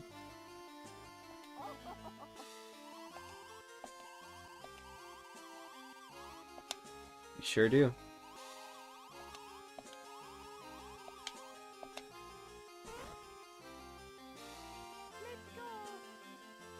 They didn't even try to put Paper Luigi in there. I mean, I'm gonna be honest. I'm not fully sure how well Paper Luigi would have even worked in Paper Jam. I mean, hold on, first off, let me just say this. I do think he should have been in the game, and not just in the music player. I do think he should have been a character in the game, but I don't know about a party member. I could see him working better as, like, someone who just shows up, kind of the way he does in, like, Thousand Year Door and Origami King. That would have been pretty cute. I don't know about a party member, though, because then you'd have, like, 4 people in a line, and you have to press A, B, X, Y. Like, there wouldn't be a button for, like, running, or, like, everyone jumping at once. That's my take on it, though, personally. Hope Brothership will be full of references to the previous games. Oh, I'm sure it will be. This series loves referencing... Oh, there! Do you see it? Did you see it? Did you see what I was talking about? Those of you who were here in the first stream, when I was talking about how Peasley, like, flicks his hair back and shines, the fade doesn't fully go away. I'm sorry, the white doesn't, like, fully go away properly until he does something else. Did you see that? For a second, he was lighter than he was supposed to be. That is exactly what I was talking about. Anyway, But, What was I saying? Right. This series really loves to reference itself. You know, aside from Paper Jam. But I can totally see them doing something to reference, like, all of the previous games. Like, you know, the Superstar Saga remake in particular was really good about that. It would, it referenced, like, every Mario and Luigi game in the series, both through music and visuals. Well, hold on. It used music and visuals to reference every game in that series. They didn't all get music and visual references, but you know what I mean. You know what I mean. You are going crazy? Yes, I am. I am very much going crazy. Oh, I didn't do the shine that time. Wow. In Partners in Time you control 4, just fold them into their pockets. That could have worked. If they did Paper Mario and Paper Luigi and had them fold into the pockets, that would have worked. But if it was just like a line, like, you know, the way the final game ended up being, that would not have worked. They definitely would have had to think about the gameplay a little bit if they were going to add Paper Luigi. Is he going to do it again? Damn it. He walked away.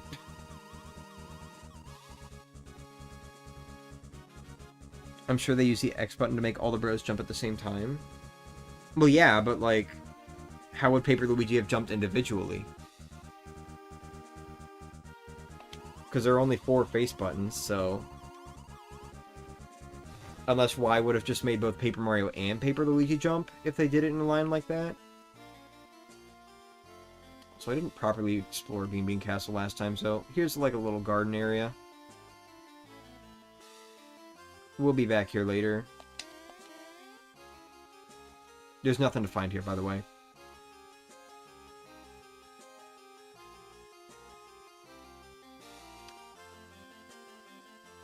Oh yeah, look at this. All these books that are like out to dry or something. I don't know. Mm-hmm. Wait, what? Oh yeah.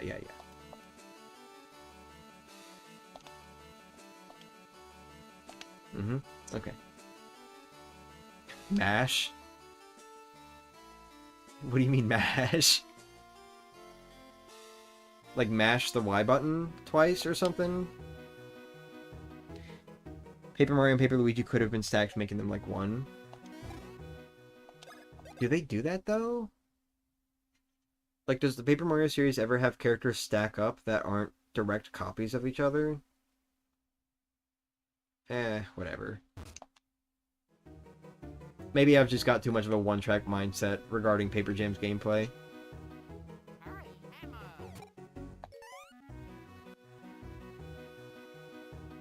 Oop, wrong way. Fake Superstar Saga fan, didn't remember the Bean Bean Castle maze.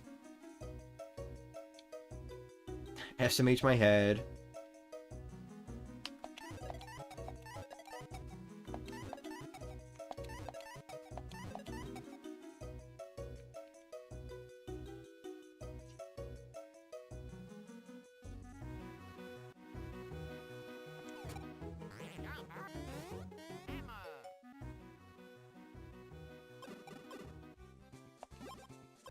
Where's number 2? Oh, I know where number 2 is. Never mind.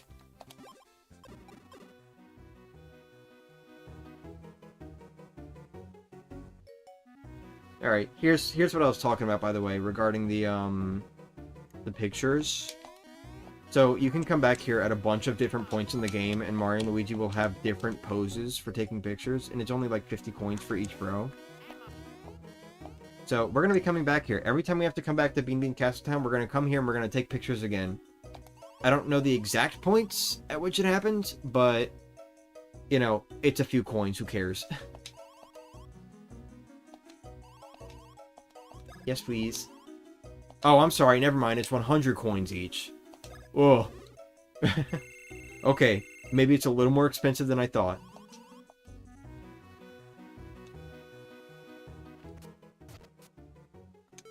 Ugh.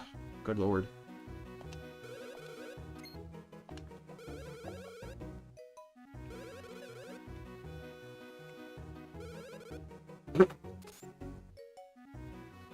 The fact that Mario can just do that on command, what the hell? Oh, wait, hold on. I do want to see what I got. Stingy. Mario Luigi Double Crossers. Great title for Mario Luigi game with Mario and Waluigi. Maybe. Mario Luigi Bankruptcy.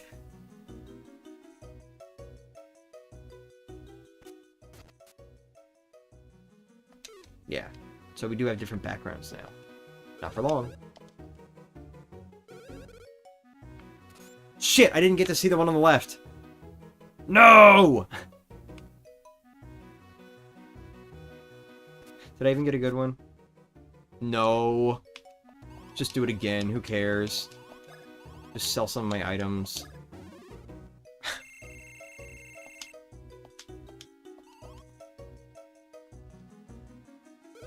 Oh, I like that one. There we go. Yeah! That's a better picture. Okay. Let's go over this way for a sec. Nope, never mind. I don't see how Wario and Waluigi would fit in the franchise. Eh. Yeah, it would depend. Like, they'd have to handle it a certain way.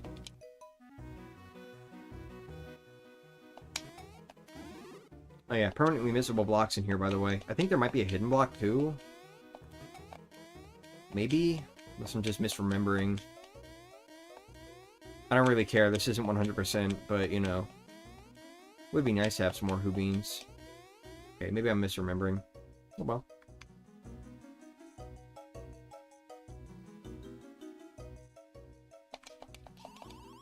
Here you go.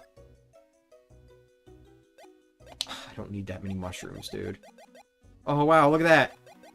Whoa, no way. I got most of my money back. That's crazy. Bye.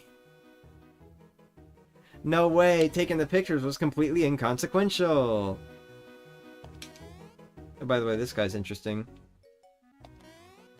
It's just like a tutorial house, pretty much. You can talk to him and he'll just tell you some shit. Fuck that. No. So you give him 100 coins and he tells you some information. Not very interesting in this version of the game. Don't bother. He is a bit more interesting in the remake, though, and I will get to that when we get there. You know, like a couple months from now. Oh, wait, hold on. One of these guys has a thing. You. Yeah. Alright, gotta find the beanlets. Okay. So there are 2 side quests you can do in Beaming Castle Town. Once again, they are also permanently missable, just like anything that involves going into a house. Pretty much. And this is one of those. If I'm not mistaken, one of these side quests gives you a golden mushroom. The other one gives you some kind of badge, I think? Maybe? Admittedly not the most sure. It also teaches you that you can go on top of these houses for whatever reason. Don't know if you would really need to do that at any point, but you can.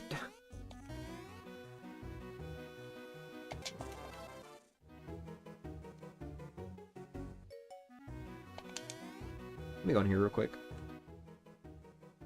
Scam him, buy and reset. Oh. Well, no, because then I don't get to keep the pictures in my suitcase. I want to keep them. I'm stingy with my photos. Alright, let's look at the badges. So we got Bean B badge, which is definitely just better Bean badge. Why wouldn't I want it? Got the P badge. Don't really care for that because it's a -4 BP and +4 power. I really don't care for the castle badge. What about the counter badge? No. No.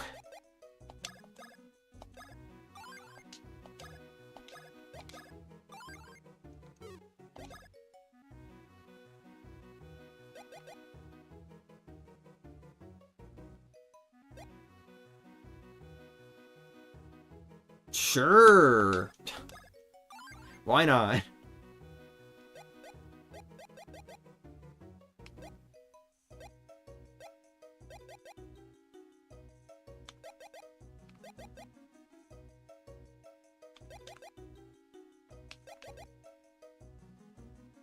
I mean, this one just seems a little bit more balanced. I don't know, I think this one costs more for a reason.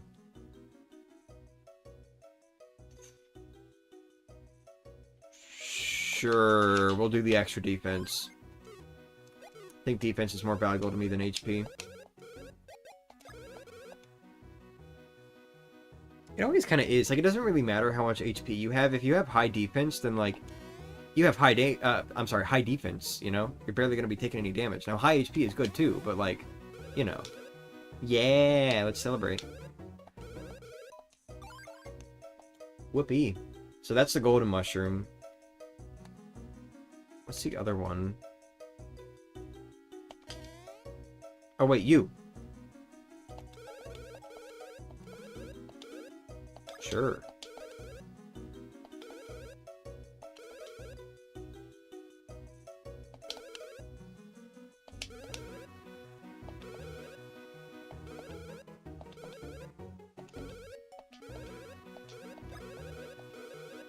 Yes, there are 10 beanstones, 5 in each room, I think. Probably. This is where Mini Mario kind of comes in handy. Really good for finding the beanstones. Yeah, right here. That's one. We'll take about maybe 6 or 10 more streams until we head back to the past and back to the future.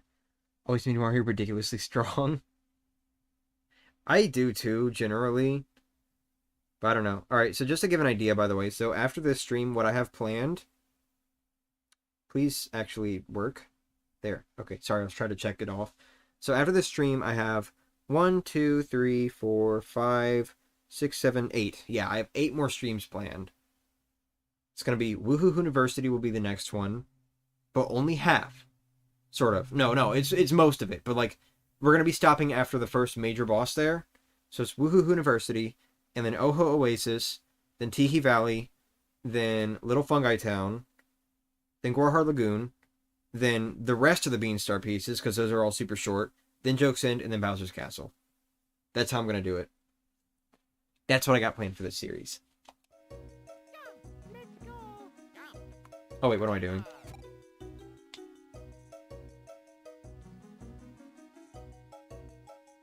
Oh.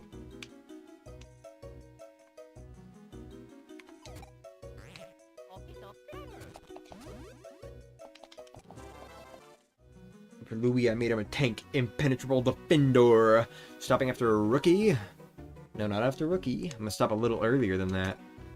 We're gonna save Popple and Rookie for the stream after. Just because, like, after Woohoo University, you literally just have, like, Oho Oasis, and then I'm gonna stop after Mama Piranha, which is, like, that's a really short segment of gameplay, so I think it's better if I just kind of, like, split off everything after Chacklehuck to being part of that stream also, just to sort of, like, increase the time a little bit there. Because I don't want to do a stream that's only, like, 45 minutes long, you know? Or maybe it'll be more like an hour, but you know what I mean. Oh, here we go.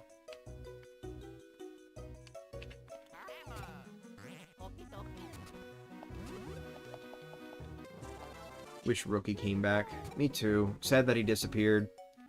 I don't know what happened to him. Kind of just fell and never came back. Poor guy.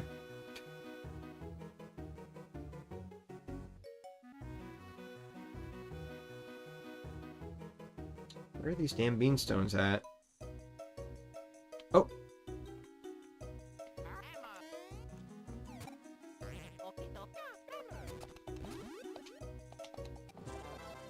Alright, that should be 4, I think.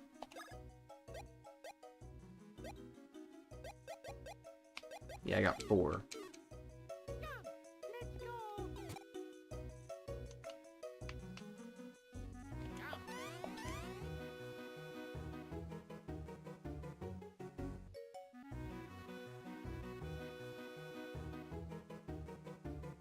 Oh, there it is.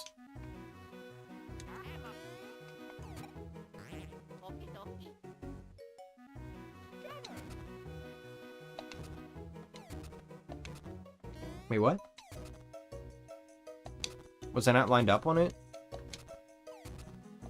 There it is. Okay.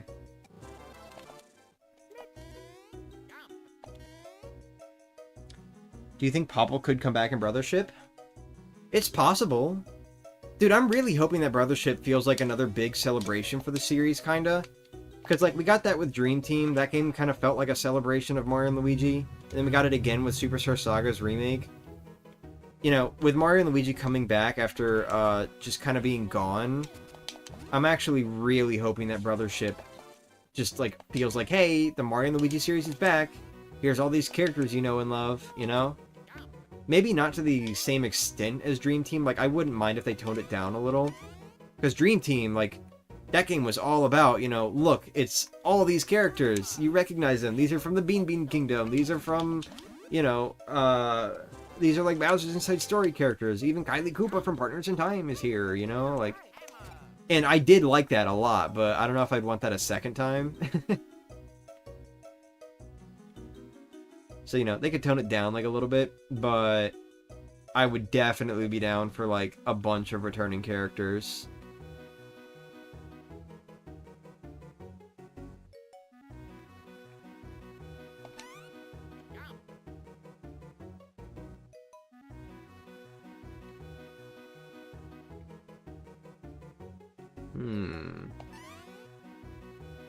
It really feels like there should be something right here.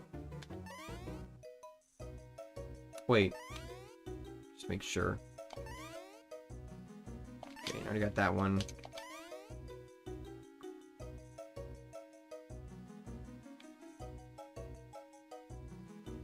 I really hate how close you have to get to these things in this game. Wait. Oh, yeah, here we go. I, like, very briefly saw that, dude.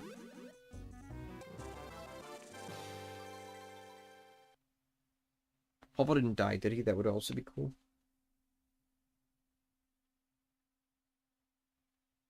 Yeah, Popple showed up in Dream Team. Popple hasn't shown up since Bowser's Inside Story, apart from the remakes. Honestly, I personally hope he doesn't come back, because I do actually just like Popple's ending.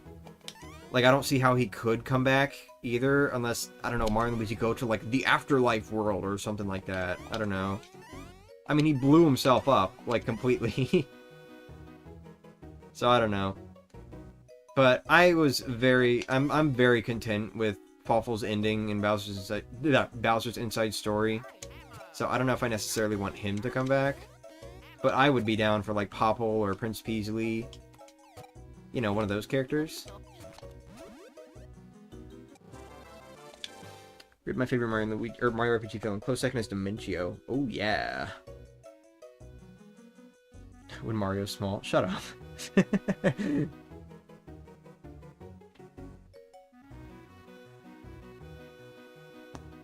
Yeah, Mario and Luigi die next game. Remember Super Paper Mario? Well, it's happening for real this time.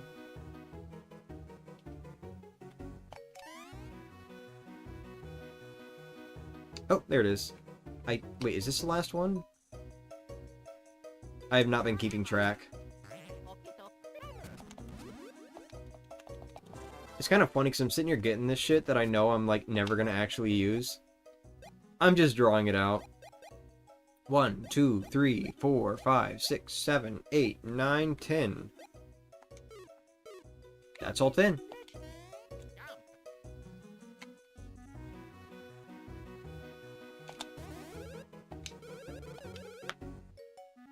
This is such a weirdly unique pose, by the way. I don't think Mario does this anywhere else in the game aside from here in the Beanlit side quest. Unless I'm mistaken. Like, maybe he uses it to hold on to something? I don't know. Hell yeah, the bros rock. Hell yeah! Damn, I wasted my money earlier. Oh well. Here. Let me just get rid of the badges I'm not wearing.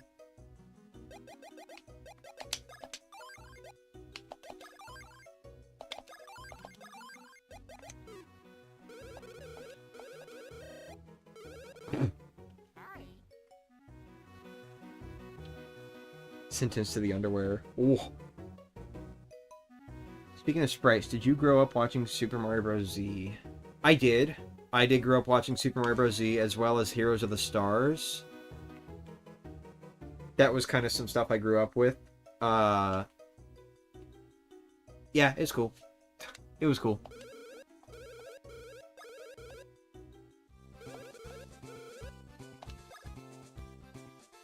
Damn. Got a lot of woohoo beans. Imagine in a Super Paper Mario speedrun, Mario just kills himself to get to the last heart. He only needs that one to create the black door. That'd be some shit that you'd see in, like, yeah. Wow! I love how many times my thoughts have just escaped me mid-sentence this stream. But no, that would be something you'd see in, like, a fucking speedrun parody animation. Something like that. The soybeans. Is this in the remake? The beanstones? They are, yeah. And that is actually, like, one of the only times that the game actually requires you to use Mini Mario. This little, like, detecting thing in the remake. Because, you know, you don't really have to use it for the hidden beans. So. Alright, yeah.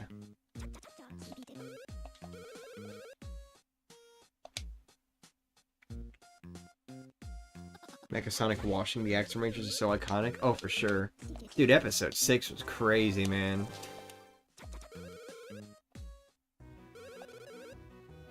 Ah! My back. That's one way to do it. How many other beans do I have? I don't have enough for a hoo-hoo blend, right? No, definitely not. I do have enough for, like, a hoo-hoo Tina or something like that. Hoolumbian. Hoolumbian, Chuckachino, and Teehee Espresso. Okay. No Teehee beans. That's minigame shit. Alright, we'll go back to the menu.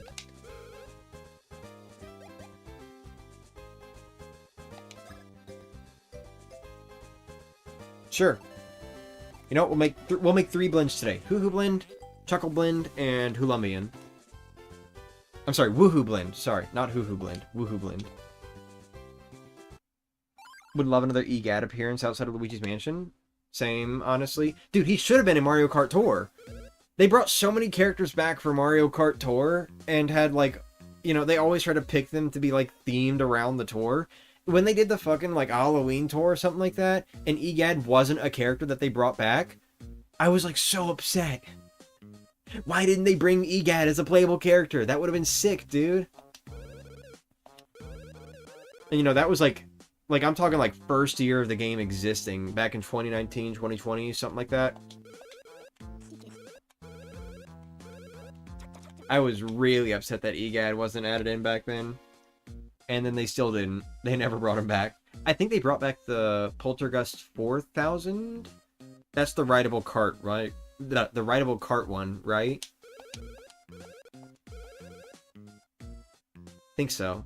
Yeah, I think they brought that back as like a cart, but they didn't bring back EGAD. Did the remake of Bowser's Inside Story keep the bottom screen stats that the remake of Superstar Saga had? No.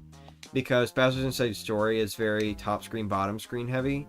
So they actually just chose to do that again, instead of trying to find some way to have the camera zoom out and all that.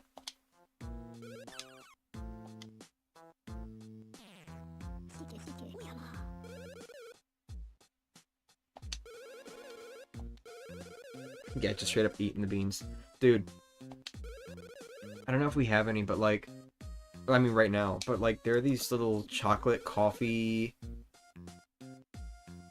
beans. I don't know how to describe it. It's like a candy, like a bean-shaped candy. And they're made to taste like chocolate and coffee, and they're like apparently super filled with caffeine. So like I've had a few of those. And I just imagine, like, eating the beans in later Mario and Luigi games being pretty much exactly like that. Just eating those little things with, like, a little bit of a caffeine boost.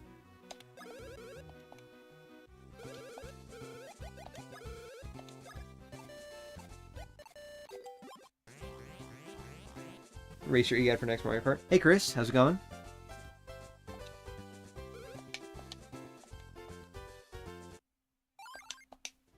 Get a Sonic ring. To be quite honest, I have no idea what the bonus ring was supposed to be a reference to. The Super Poltergust 3001. It's writable.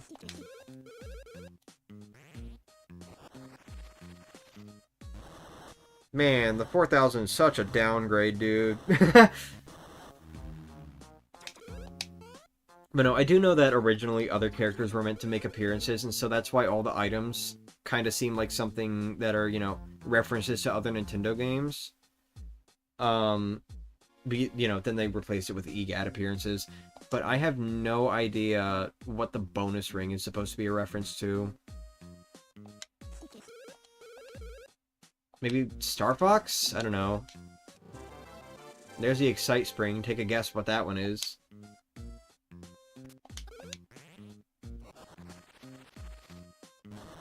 I guess we'll play around with it. So normally when I'm playing Superstar Saga, the only accessories I really care about are the bonus ring and the greed wallet, because it's like more coins and more experience. The others, I don't really care about that. You know, I don't care about those as much. I do know there is the game, what was it called? I don't think it was, oh, it was the game, no, the horror, no. The Game Boy Horror. Sorry, I was trying to think it was like Game Boy SP and that the SP was something remaining, so I thought it was going to be like Horror Boy SP. No, I do know that there's the Game Boy Horror, and that one gives you like all the rare enemy drops. So, you know, I do use that from time to time, but aside from that, the only other one I can think of that I ever really care about is exclusive to the remake, and it's the... What was it called? Secret Specs, maybe? It was modeled after the Virtual Boy, and the whole idea was it lets you see hidden blocks, which is really good for completion. I can't remember what it was called, though. I think it was Secret Specs. But anyway. Egid. Really? Why did Egid give Bowser Jr. the brush, though? For fun. Fuck, I don't know.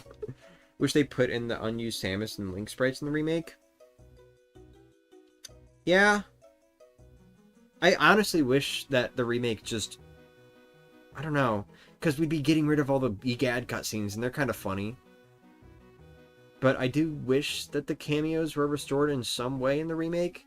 If not, like, full cutscenes, then at least, like... I don't know, they're just there at the table or something. I don't know. Would have been nice. But anyway. For shits and giggles. Yeah. Alright, so we'll put the Excite Spring on. Just to show it off. It's kind of like a floating jump. I don't know if I'll really use it that much, because I prefer not having Mario and Luigi have different jumps and stuff. But I guess I can show it off a little bit. That's about it, by the way. I think I've done everything I wanted to do here. So next stream will be... Woohoo University. And maybe also just kind of like re-exploring. You know what? Yeah, that's something else. We need to re-explore Bean Bean Fields a little bit more in the next one, because there's a lot of stuff that's been unlocked now with the new moves. Yeah, let me... Oh, wait, no. Here, let's do this. Oh, wait. No, hold on. I need to fight a stronger enemy. Hold on. I thought you were stronger. Oh, hold on. That was horrible. Okay, don't get confused.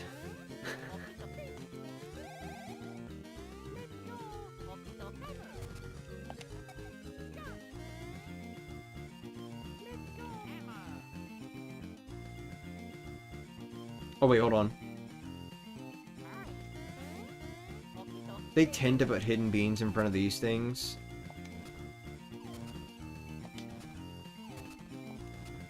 Guess not this one.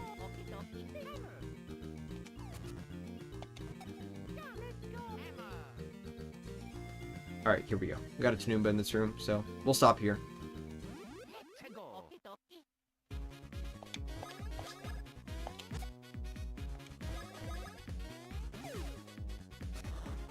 No, don't do this.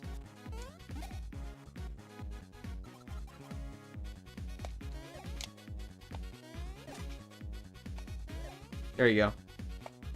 That's just showing off the Excite Spring. I don't know if I'm going to use it, honestly. I don't really have much of a reason to. You know, the Excite Spring would have actually been useful in the Chuckolator fight. Just saying. But, yeah.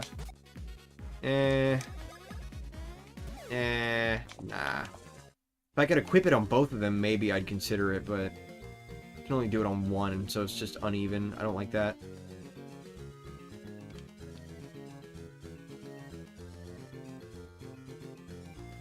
But yeah.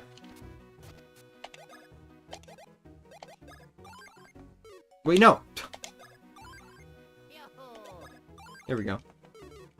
Now we get money, so we can afford photos. That was just free. You don't have to do anything special. You just get money. How long have you been live? 2 hours. Alright. I hope Yoko Shimomura is back, but she's been silent. Yeah, I don't know if she's back with this one. She hasn't said anything yet, but she did say that she was a part of another game that was announced in the Direct, so I don't know. I'm hoping she's back, though. How do you feel about Bowser's Minions and the Bowser Jr.'s Journey side story? They're fine. Bowser Jr.'s Journey especially is like, you know, it's pretty okay with the gameplay. I don't really like Bowser's Minions all that much. I mean, like, I just don't care for it. I'm still going to play them, but I don't care for them that much. I do like Bowser Jr.'s Journey more. But it's still not, like, the greatest gameplay in the world, you know? Like, I find myself flocking to the main game a lot more than the side mode. Especially because, like, with Superstar Saga, you have to go into your save file for the main game to get to the title screen for the side mode, which is really weird. I don't know why it's made like that. But anyway. Disaster.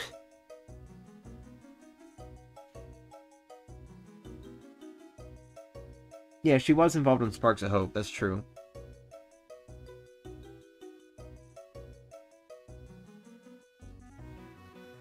But anyway. Alright.